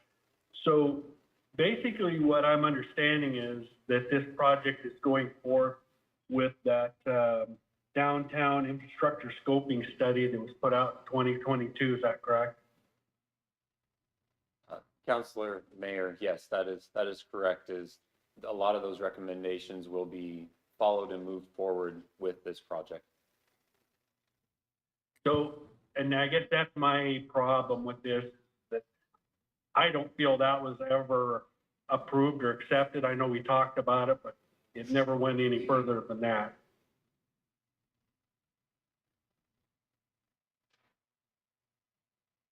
Just a comment. Thank you, Counselor. Further comments, amendments? Mayor, Counselor Klein? I just have a comment. I understand that all these improvements do need made to downtown, and I have no problem with awarding this contract. But I can't approve it knowing about the conversion to two-way. It feels like making it unsafe, making it not as safe to slow people's speed down doesn't seem like the right approach. So I can't be on board this time. Thank you, Counselors. Counselor? Am I understand? So once we've gotten, citizens' feedback, we've gotten more understanding of this project, that doesn't mean we have to go with a two-way when it comes down to the down to the final decisions. Am I incorrect in that or correct? Once we've gathered feedback from citizens, if that ends up not being the consensus. Counselor, Mayor, the understanding from staff based on previous reports that were approved through council was to make that change to Main Street to the two-way traffic. That was put into the 2022 Downtown Lewiston Infrastructure Scoping Study as a possibility, and there were previous plans that established that as the plan, that would be how it moves forward. I would say that as project manager for the city, I don't have a dog in this fight. I'm good with it either way. We can do either, but currently the way the contract and the scope have been written is with the understanding that we would be following those previous plans and going forward with a two-way traffic. I would propose to council that if you don't like that, and then if you wanted to direct staff to come back with an amendment to the contract to take a good hard look at, are we doing two-way or are we doing one-way? You could make that direction to staff and we would follow that. Counselor Kleberg? Thank you, Mr. Mayor. Thanks, Luke. I can go back to several different studies that we've done downtown and having not just concerned citizens, business owners that were talking about this very subject. And if you think about it, how much traffic's actually going from east to west versus west to east down in that corridor? There's quite a bit going from east to west. You have people from out of the area, or Missoula, they're coming into town, and you direct them away from one of our business corridors to stick them onto D Street so they can go all the way around it, never knowing what's on Main Street, or stopping to maybe shop a little bit or stop to get a bite to eat. I mean, it's ridiculous. I mean, if we're gonna fix downtown, we probably ought to show it off for the most people that'll get that benefit out of it.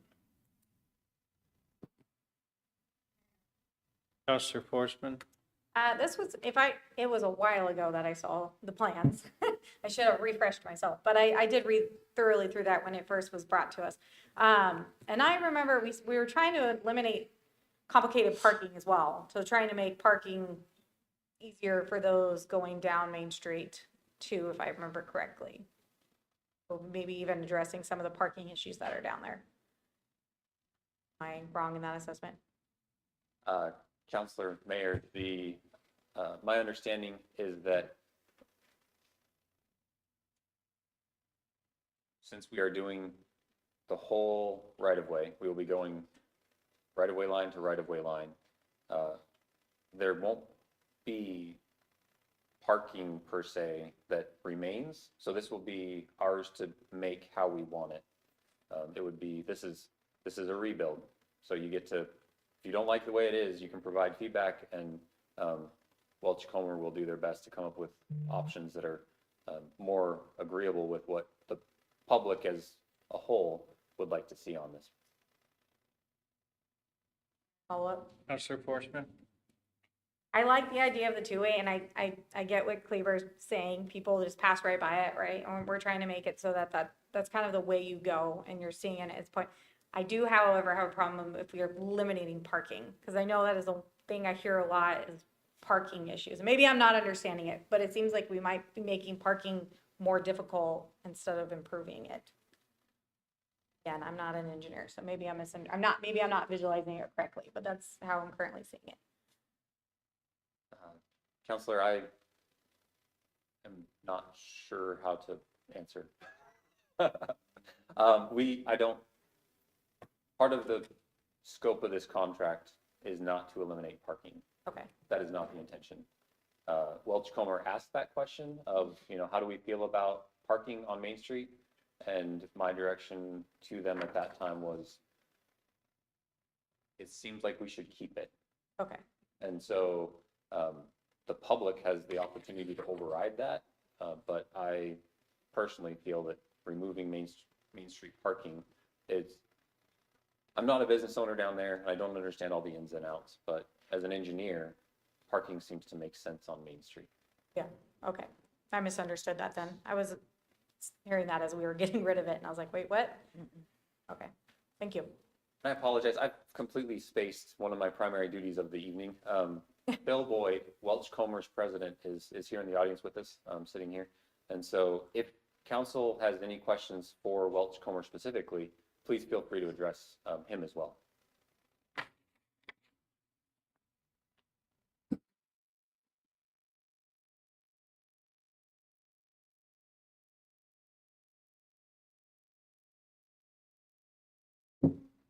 Councillor Forsman? Let's give everybody a second. It's not a comment, just more of or it's not a question, it's more of a comment. Currently as it stands, we don't really know.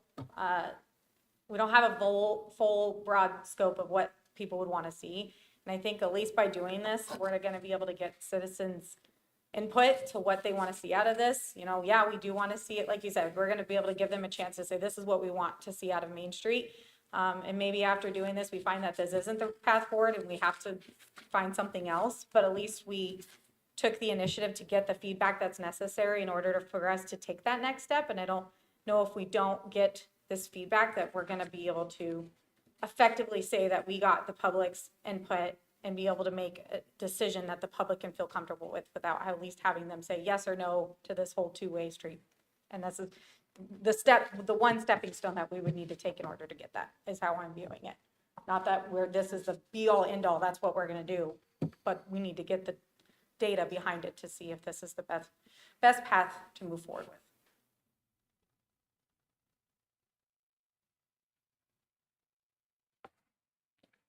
Okay, councillors, I'm going to call for the vote on this. Clerk Brocky? Counselor Spickelmeyer still has his hand up. Oh. Okay. We can move forward. Council President Kleberg? Aye. Counselor Schroeder? Aye. Counselor Forsman? Aye. Counselor Klein? Nay. Counselor Spickelmeyer?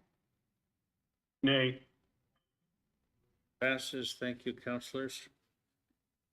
Up, we have item C, aerial fire truck purchase, considering accepting the price proposal of Hughes Fire Equipment Incorporated in total amount of $1,593,383 and authorizing staff to move forward with the purchase. This is an action item, and we have our equipment services manager, Mr. Braun with us here tonight, so welcome. Please introduce yourself for the record and remember to speak up loudly and clearly. Thank you. Thank you, Mayor Johnson, city council members. My name's Robin Braun, city fleet manager. Equipment Services has been planning for the replacement of the 24-year-old aerial engine, the city's ladder truck. Funding in the amount of $148,000, or excuse me, $1,485,000 has been allocated for the replacement of it in FY24. This purchase was to replace unit number 021, a 2000 Pierce engine. The aerial has approximately 20,400 miles on it and 2,860 hours on it. Due to the age of the engine, the modules that control hydraulic components, replacement parts, and repairs to the ladder can no longer be performed, which could result in a catastrophic aerial failure. Although the engine has been kept in extremely good condition, the age and risk of hydraulic failure is imminent.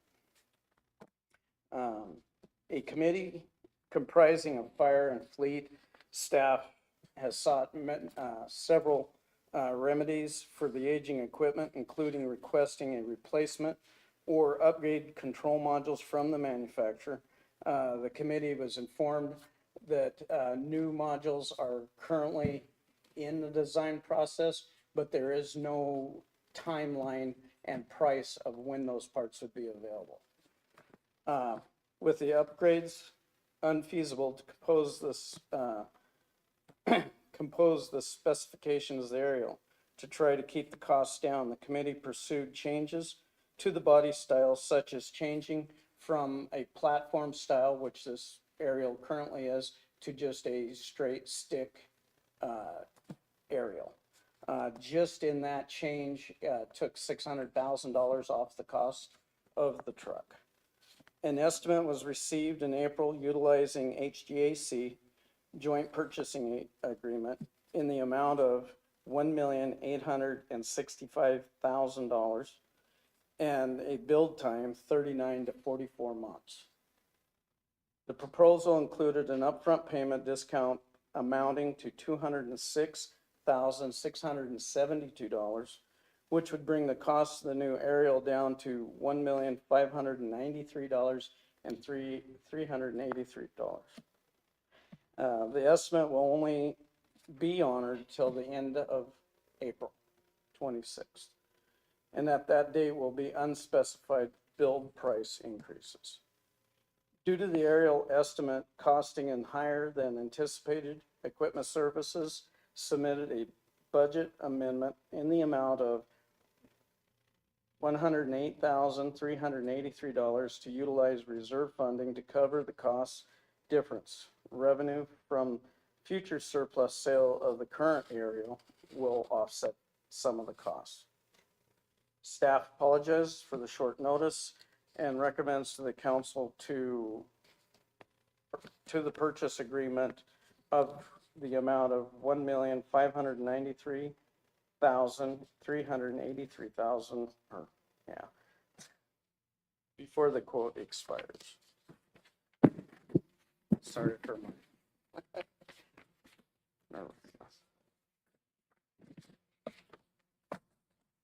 Thank you, Steve. Councilors, questions?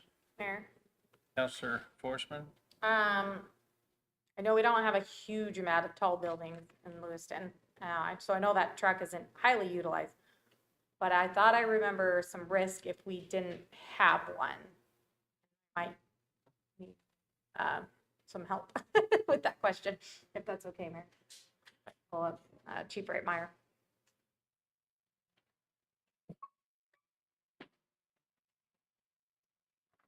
Good evening, Council. Greg Reitmeyer, Fire Chief.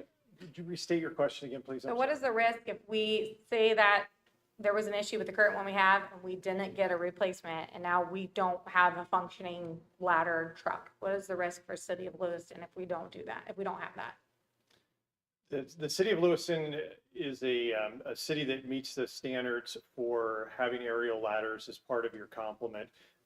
The 5 and 6-story downtown buildings we have that are center hallway residential structures pose a high risk for the rescue need and the ability to get to those, as well as our row construction in the downtown corridor, the ability to put aerial water above a fire and to contain a fire within a fire such as the Emperor that we had, the ability to stop that fire and stop it from spreading down the block is where we really see the need for that. Clarkston also faces the same problem with the big box stores that they have. Without the ability to put water on from above, you're essentially riding off the fire until it can burn out to the edges of the walls. So that's where we have that need. It would ultimately impact our ISRB rating, which is the Idaho State Insurance Rating Bureau. That is a rating that you get. It's kind of a grade, if you will. A grade on a curve, in a sense that they give a bunch of points for different areas. And then much like a grade, if a child comes home with a report card and maybe the kid comes home with a B, and insurance company parent A says, nice job, way to get a B, and they only charge a certain amount. And insurance company parent C says, a B, are you kidding me? You're grounded. And so we have no direct correlation to know exactly the math of what I can't tell you. Some fire chiefs will tell you, well, if you take the ladder truck, we're going to lose 32 points on our rating. The next time we're rated, the math will be different and we would be injured by that. Potentially, that could cause a unsprinklered commercial occupancy to have their insurance rates go up. Again, I'm not going to threaten or say gloom and doom, but I can tell you as your fire chief, our city needs to have an aerial ladder truck. We did discuss at length initially whether or not we needed an aerial platform, as well as a couple other different design of aerial trucks are valuable to larger cities that have more than one ladder truck. If you only have one, what we call a straight stick that doesn't have a platform is your best bang for the buck. And in addition, we've included a pump on this one, so we're maintaining what's called a quint or a pumper ladder. That enables us to have, in essence, another engine. Since we don't have a full complement of reserve engines, we kind of are able to cover our bases. So we're really trying to take good care of the citizens' money with this and make sure that we're covering the bases of need. Very well explained. Robin, I got a question. I'm just looking at the terms here. What are you going to do for transportation and inspection trips? I have not gone on them before. I know that in the past, the Pierce has provided in the costs of the aerial transportation that to get back to do the inspections. And it's critical because, you know, when you are building these trucks, it isn't like going and buying a car. You get the choice of how many doors and what color it is. It's down to compartment sizes and just how the overall truck is built. So it's a very important trip to be made. Greg had a deal with the ambulances where he had caught in that compartments weren't the right size as specified. And so it helped prevent a big change order later in the build process. So today you don't know if we're going to take any of those inspection trips? More than likely we will. How are we going to get the truck back to Lewiston? At that point, we'll discuss, you know, what it is permit-wise. In our smaller trucks, I know that we have had fire employees go back and drive the trucks back out. This is a different beast because of the truck size and weight limitations. It may be one of those that we end up having it shipped out. And what they would do is they'd put it on a flatbed trailer truck and haul it out because of weight restrictions for bridges and all that stuff. That way they will be getting all of the required permits and there won't be any hang up on the way out because of not having the correct permits. it cuts down on a lot of time, you know, and confusion for getting it out, because not all of us have, you know, driven, you know, a truck that weighs 80,000 pounds and as big as it is across country. Okay, I guess what I'm getting at then, is this the final price that the council's voting on tonight, or it appears that maybe Yes, it could it go down, included it could the- go it down in- from there, right? It Depending on included the, transportation? delivery of it.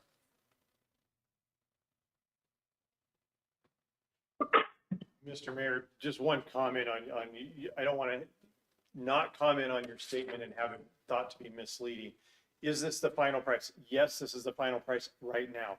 Very frequently during the construction process, as Robin discussed, the delivery window is some years away. And so very frequently during that time, there are some changes that are made that will alter the price. We try to accommodate that and stay within a 1% to 2%. But sometimes there are some things. There is one stipulation in this agreement in which if the indexes change and the inflationary indexes change to a certain percent, that Pierce can come back to us and request us to make up just the difference from where we were at to the top of that. So I think it's a 3.5% swing, and then anything above that 3.5% we would be asked to make up. So who knows worldwide economics, what could change in 3 years' time before they're actually buying the aluminum to build this unit. Thank you, Chief. Council Speckelmeyer? Yeah, thank you, Mayor. A couple questions, one for the chief. So, Chief, does neither Clarkston nor the Clearwater Paper have a ladder truck?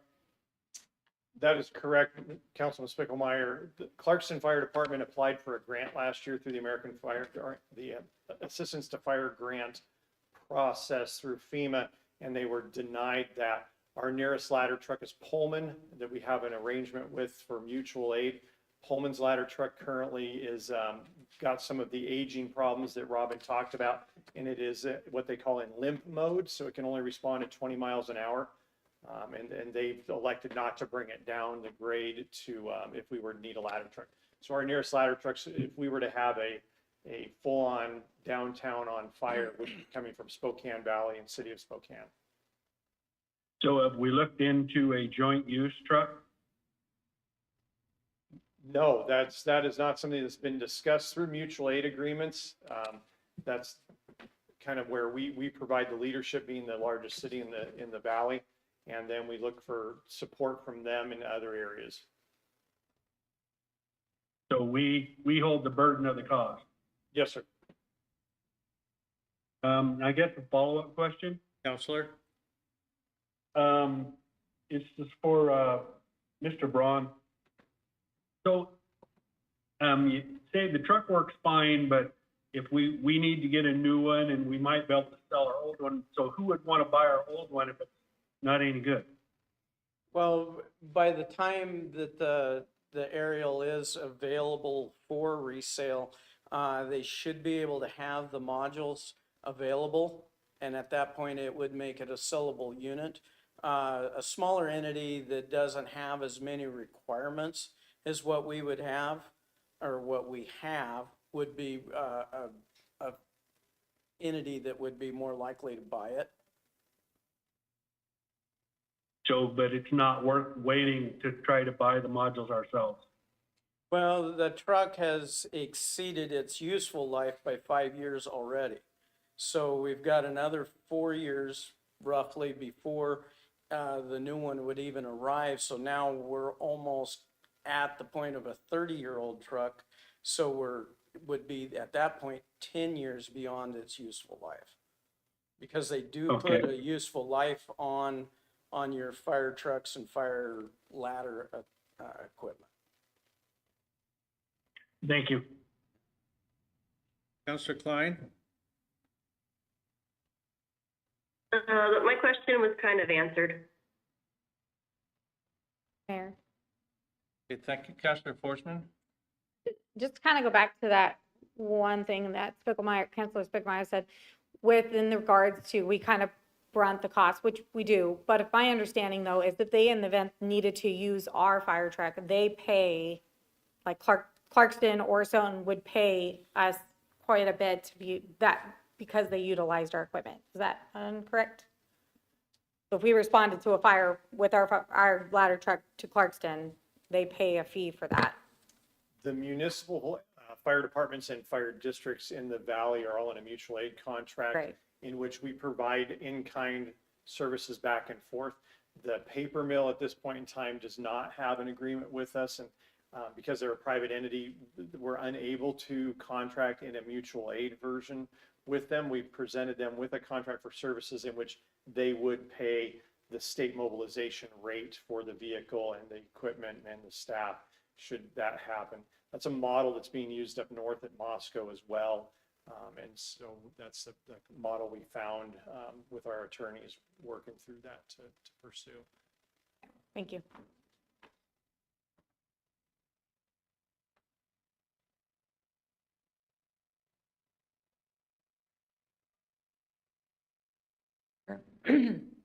Counselor Schroeder? Motion, if I can get it right. Right, see if I can get it right. I move to accept the price proposal of Hughes Fire Equipment, Inc. in the total amount of $1,593,383 and authorizing the staff to move forward with the purchase.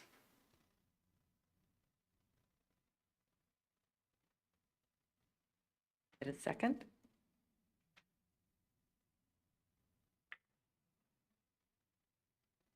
For discussion's sake, I'll second it. Been moved by Counselor Schroeder, seconded by Counselor Kleberg, to accept the price proposal submitted by Hughes Fire Equipment Incorporated in the total amount of $1,593,383 and authorizing city staff to purchase the aerial fire truck. Is there discussion? Counselor Kleberg. Thank you, Mr. Mayor. I guess the one thing I'm kind of struggling with is we've got a 24-year-old truck. It's only got 2,800 hours on it. Getting used a little over 100 hours a year. I mean, I understand ISO ratings and stuff like that. Are we really saying that it's worth that much to have that piece of equipment? In the big scheme of things.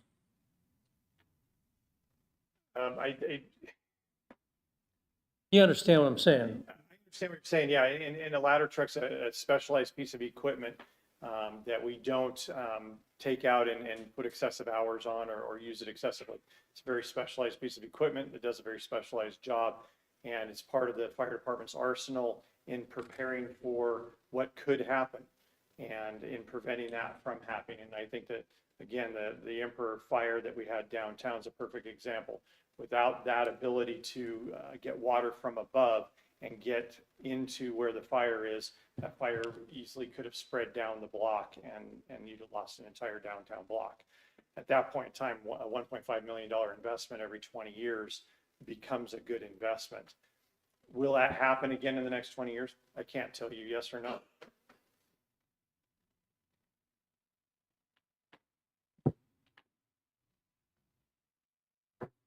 Counselor Forsman, are you? Yeah, sorry. Yeah, I guess no, I'm thinking.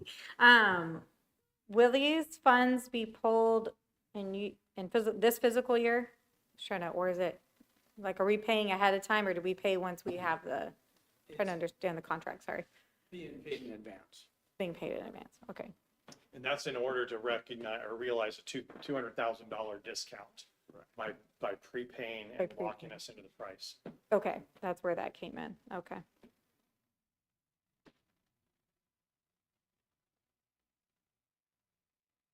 Counselor Spickelmeyer. Thank you, Mayor.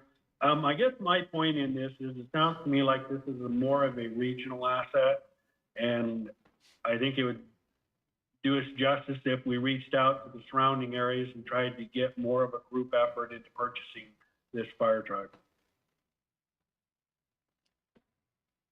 I can appreciate that aspect and that approach. I can speak just on the enormity of that task in creating a group purchasing fire agency, if you will, across 2 states and 2 counties. It would be clearly something that hasn't been done before, and I would imagine could delay this. Looking at our attorney, I don't know how long it would take to get that if the other political bodies were online.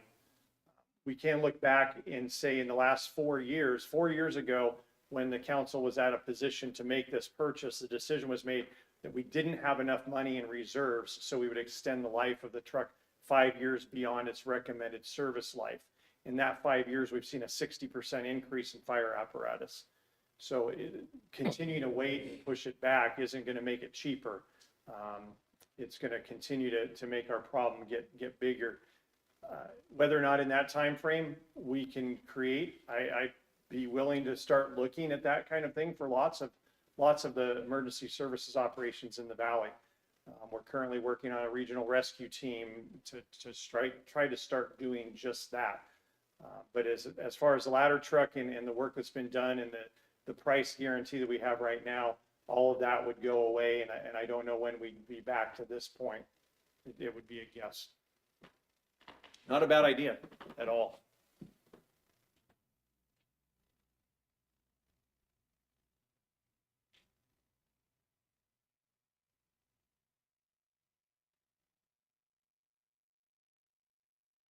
Mayor. Counselor Forsman? It's definitely a lot of money to be obviously making a decision, as you said. You said you wish we had more time, and sorry to spring it on us. I agree. It's a lot of money to put on the table. But if I'm understanding correctly, we wouldn't even see this piece of equipment for another 4 years. Is that right? 3 to 4 years. 3 to 4 years.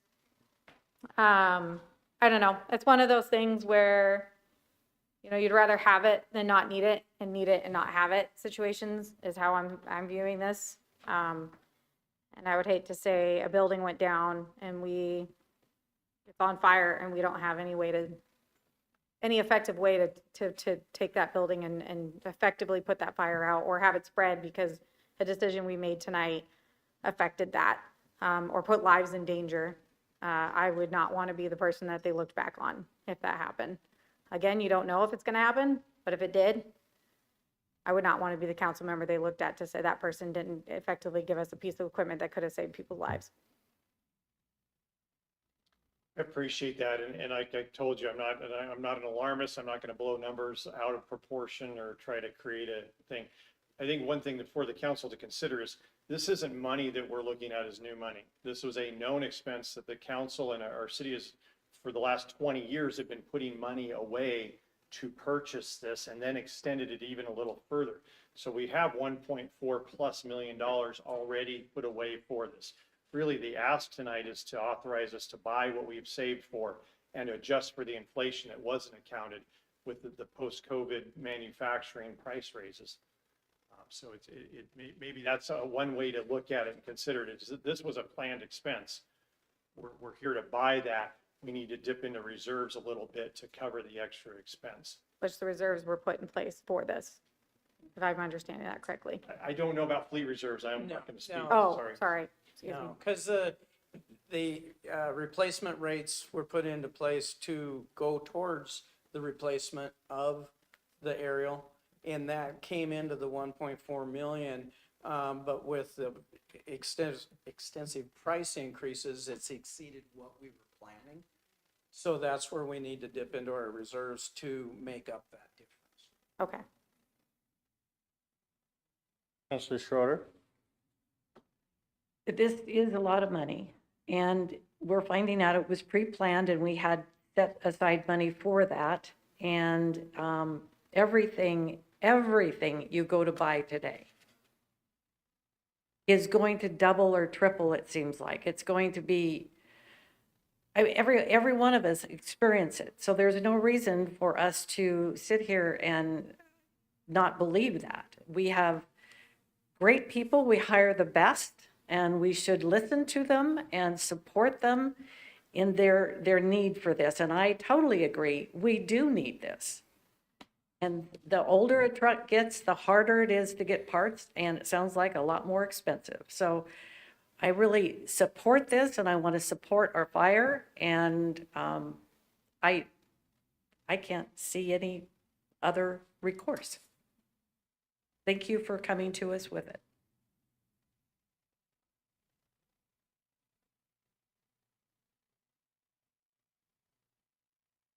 Okay, councilors. Clerk Brocky, Council President Kleber, Aye. Counselor Schroeder, Aye. Counselor Forsman, Aye. Counselor Klein, Aye. Counselor Spickelmeyer. Nay. thank you, council.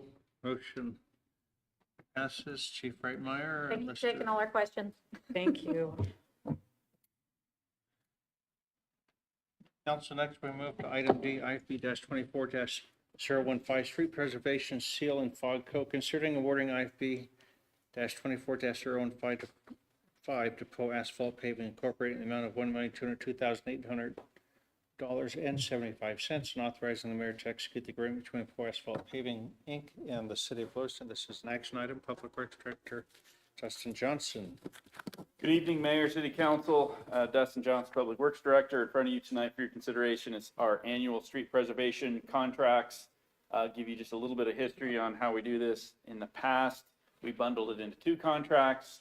There was a little bit of pushback because this first contract in front of you tonight, the seal and fog coat, is easily readily available locally, whereas the slurry seal is typically more of a specialized treatment that usually comes from out-of-state contractors. And so that's why we typically break it out. So there's 2 separate contracts for your consideration tonight. If you recall, I think it was 2 or 3 months ago, we walked through the pavement condition index map that kind of showed all of the conditions of pavements within the city of Lewiston. That is kind of the basis of how we evaluate, obviously, the condition of the pavements and what treatments need to be done, everything from a complete reconstruction to just a new stripe on the line of how we treat those. So this year, we're noticing a little bit of a spike in oil costs. That's a regional, or not just a regional, but a national thing that we're all experiencing right now. So it's reflected in these prices. These are, as we may have learned earlier today, these funds come from our transportation capital projects. And as I said, this is a annual chore that is done to maintain our streets. So with that, I stand for questions. Thank you, Director Johnson. Council members? Councilor Klein? I just wanted to say thank you for splitting those up so we can support a local company instead of contracting it all out to somebody from not the valley. Yeah, we all gain benefit of using all the local resources that we have, and so any opportunity that we can utilize local contractors, engineers, architects, whatever, we try and make sure that we can utilize them. Thank you, Councilor Klein, for recognizing our local businesses. Other council comments, questions?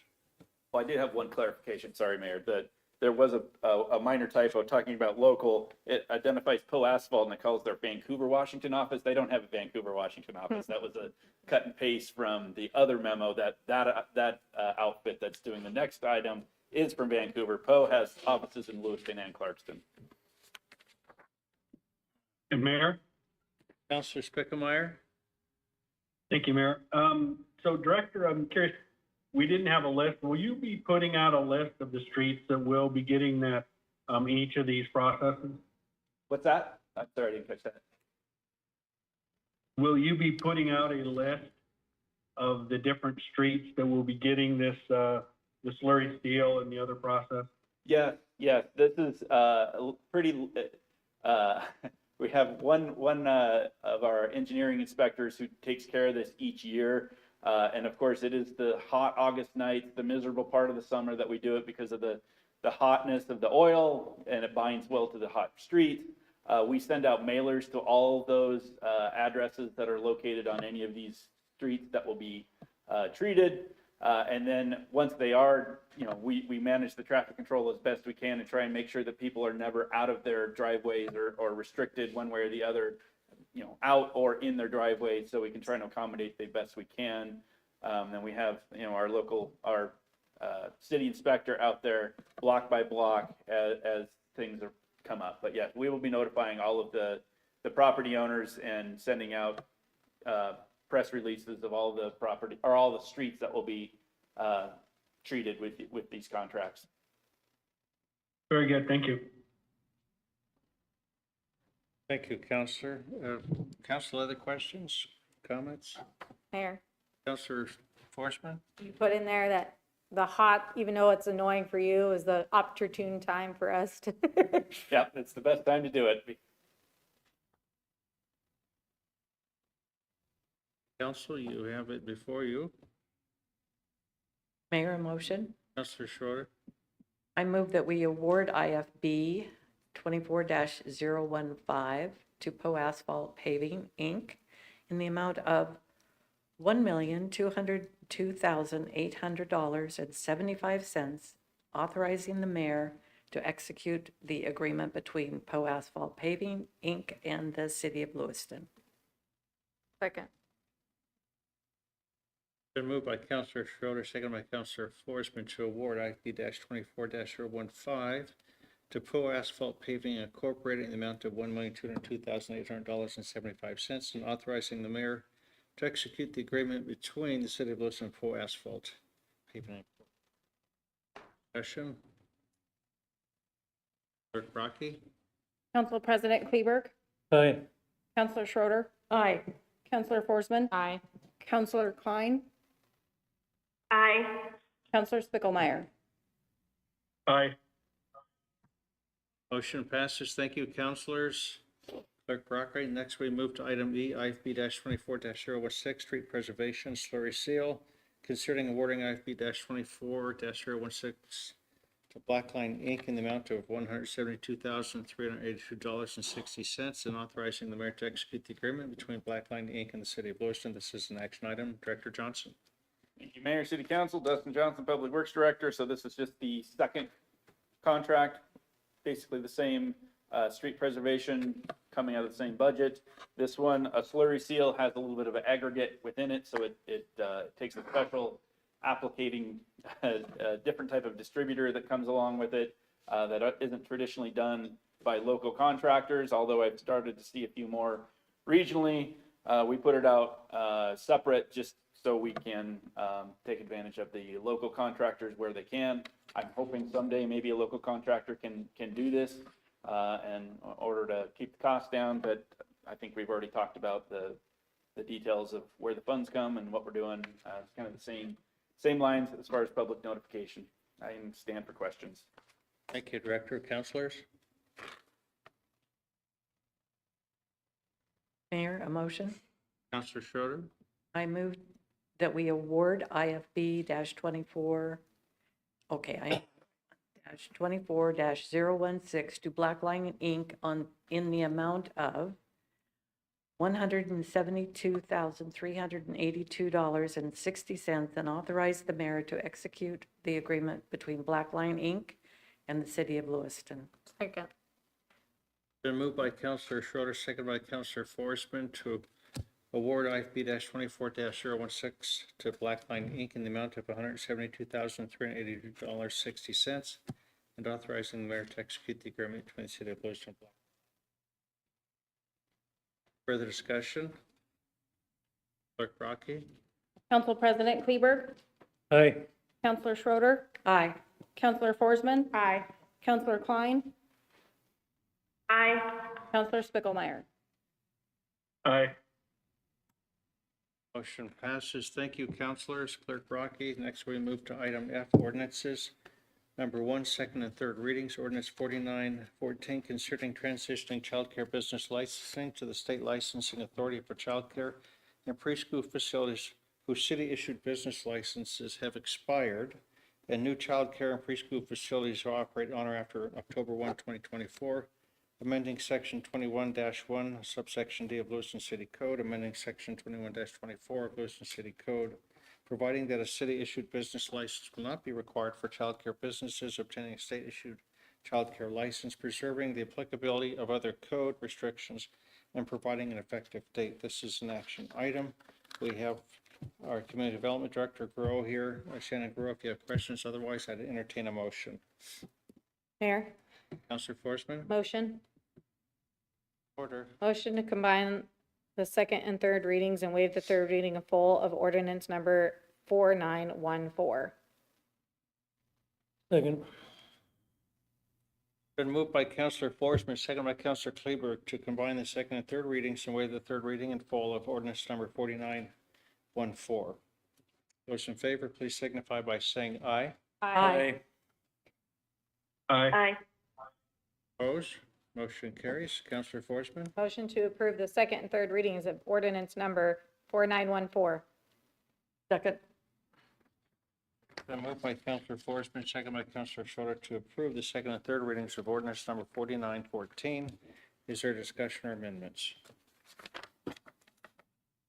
Those in favor, please signify by saying aye. Aye. Aye. Opposed? Motion carries. Thank you. Clerk Rocky?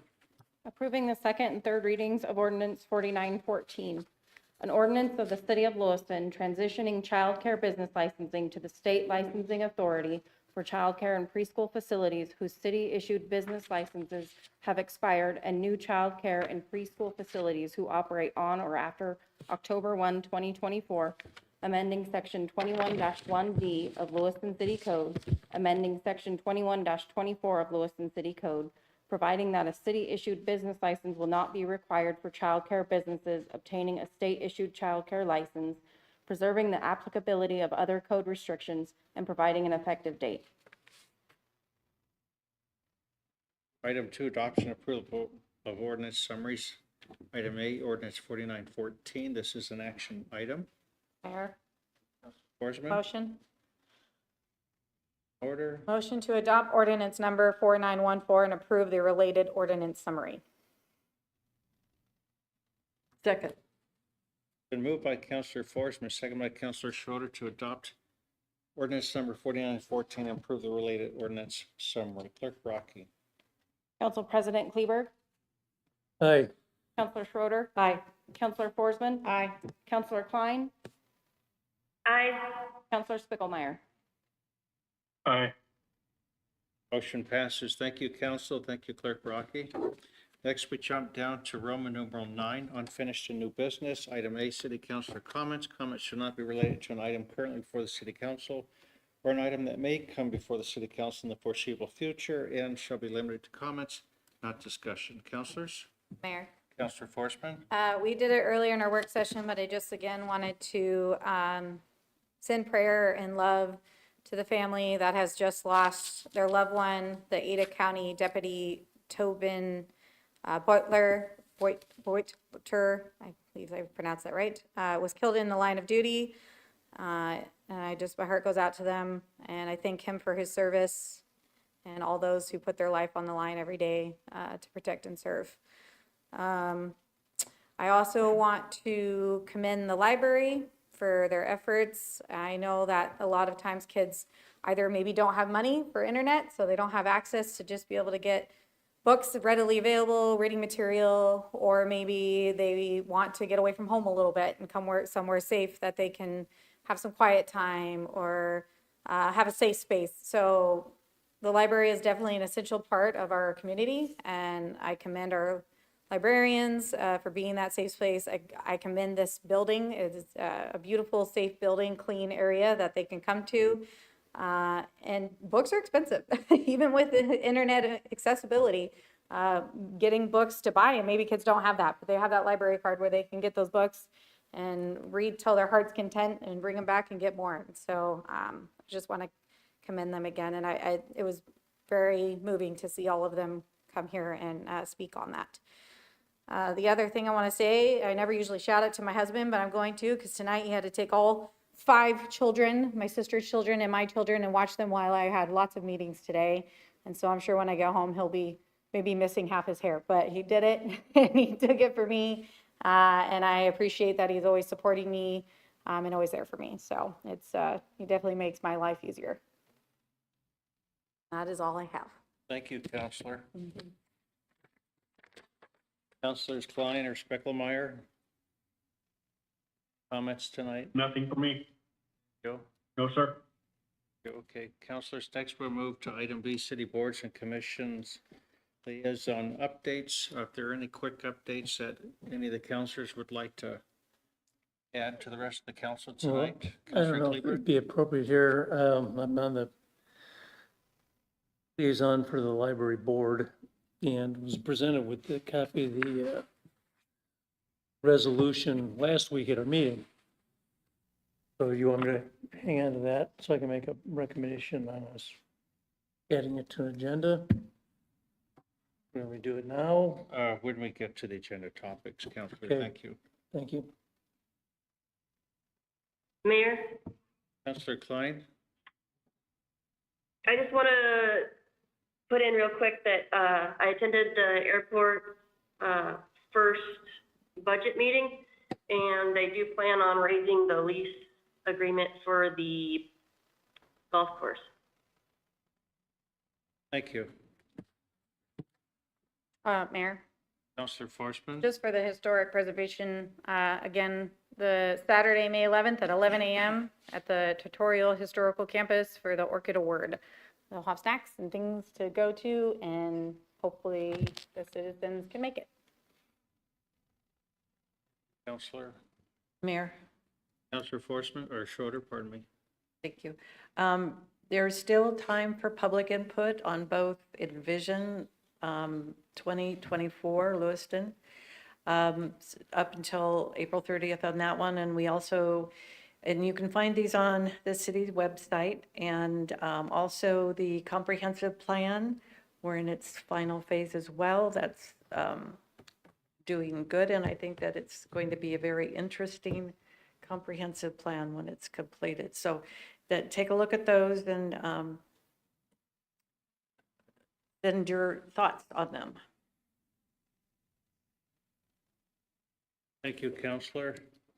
We'll next move to mayor comments. I have 2 of them. First one has to do with Idaho Gives. April 29th through May 2nd is Idaho Gives Week. And some of you may have participated over the years in that. That's when we have over 7,000 charitable organizations in the state of Idaho. They come together one week and then they raise a lot of money on one day, and there's a lot of different ways to participate. But just a shout out to our nonprofits for all the work that they do in the state of Idaho and their contributions to our economy. And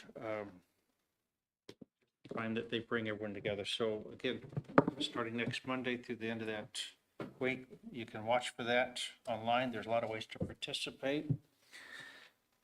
The second thing I'd like to comment on is, and I need to do this, if you saw the paper Saturday morning, there was an article in there and it says tiny projects put on hold. And I read that article, and I have to tell you, I was disappointed in the article because I think it's inaccurate. The subtitle here says that the developers, they struggle to get past city requirements. And I don't think that's at all what's going on in our city. And I think the writer of this story maybe missed a few things. It seems, quite honestly, and I say this for the council members mostly, but those maybe that are still listening at home or those that may review this video later, there are several statements in here, although they're quotes, but nonetheless, there are statements included in here that are not accurate and they're not truthful. And I wish that more effort would have put into trying to gather additional information on really what's going on and why this project is being held up. It's my understanding that it's not due to city staff. I think they're knocking it out of the park, that in fact there are some state requirements that are included in this, and that if the developer is not happy with those requirements, he should contact the state legislature or maybe IDOPO, the Idaho Division of Building Services Licensing.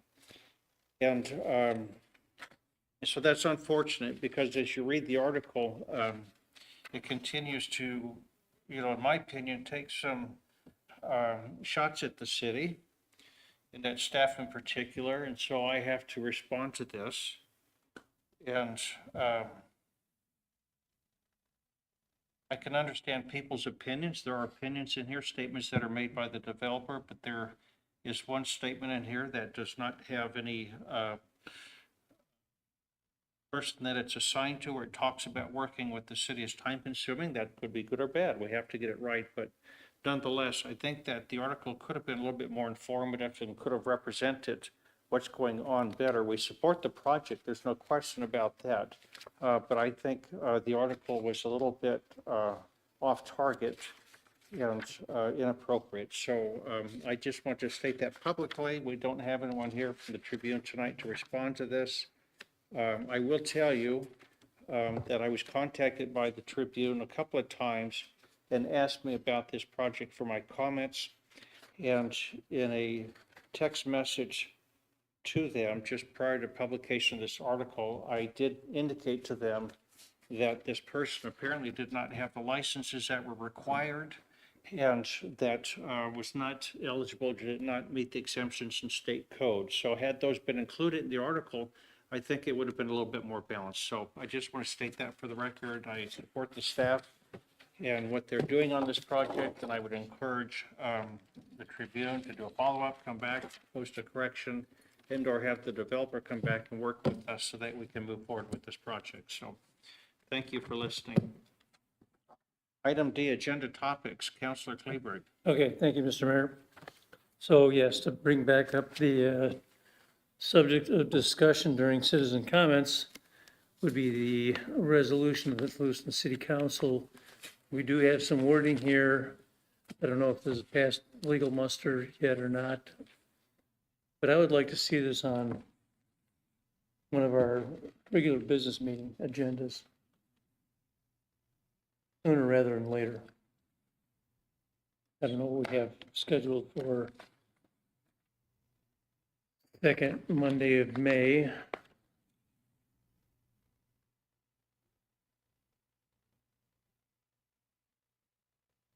Councilor, if you make a motion and give me a date that you'd like to have this considered, you'll need a second. We can't discuss it, and then we'll see what happens. I'm making a motion to have this resolution of the city council referring to the library, showing our support to the library on the May 13th agenda. Second. By Councilor Kleberg, second by Councilor Schroeder, to have a proclamation. Is that what you have? Resolution.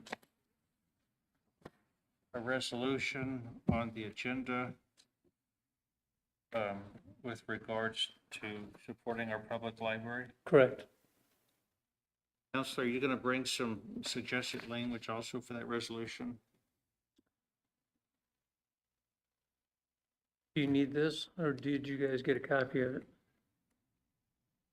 I have a copy. Is that good enough? Kayla Herman, City Attorney. If that's the language that council would like us to bring, we certainly can do that. I'm okay with it.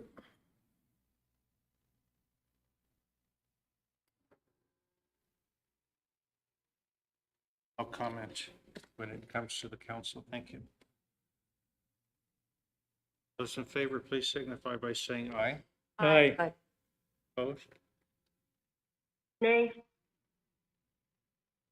Motion carries. Thank you. Councilors, next we move to Roman numeral 10, adjournment action item. Motion to adjourn. Second. I moved by Councilor Kleberg, second by Councilor Schroeder to adjourn. Those in favor, please signify by saying aye. Aye. Aye. Aye. Jeez. Opposed? We stand adjourned. Thank you, council.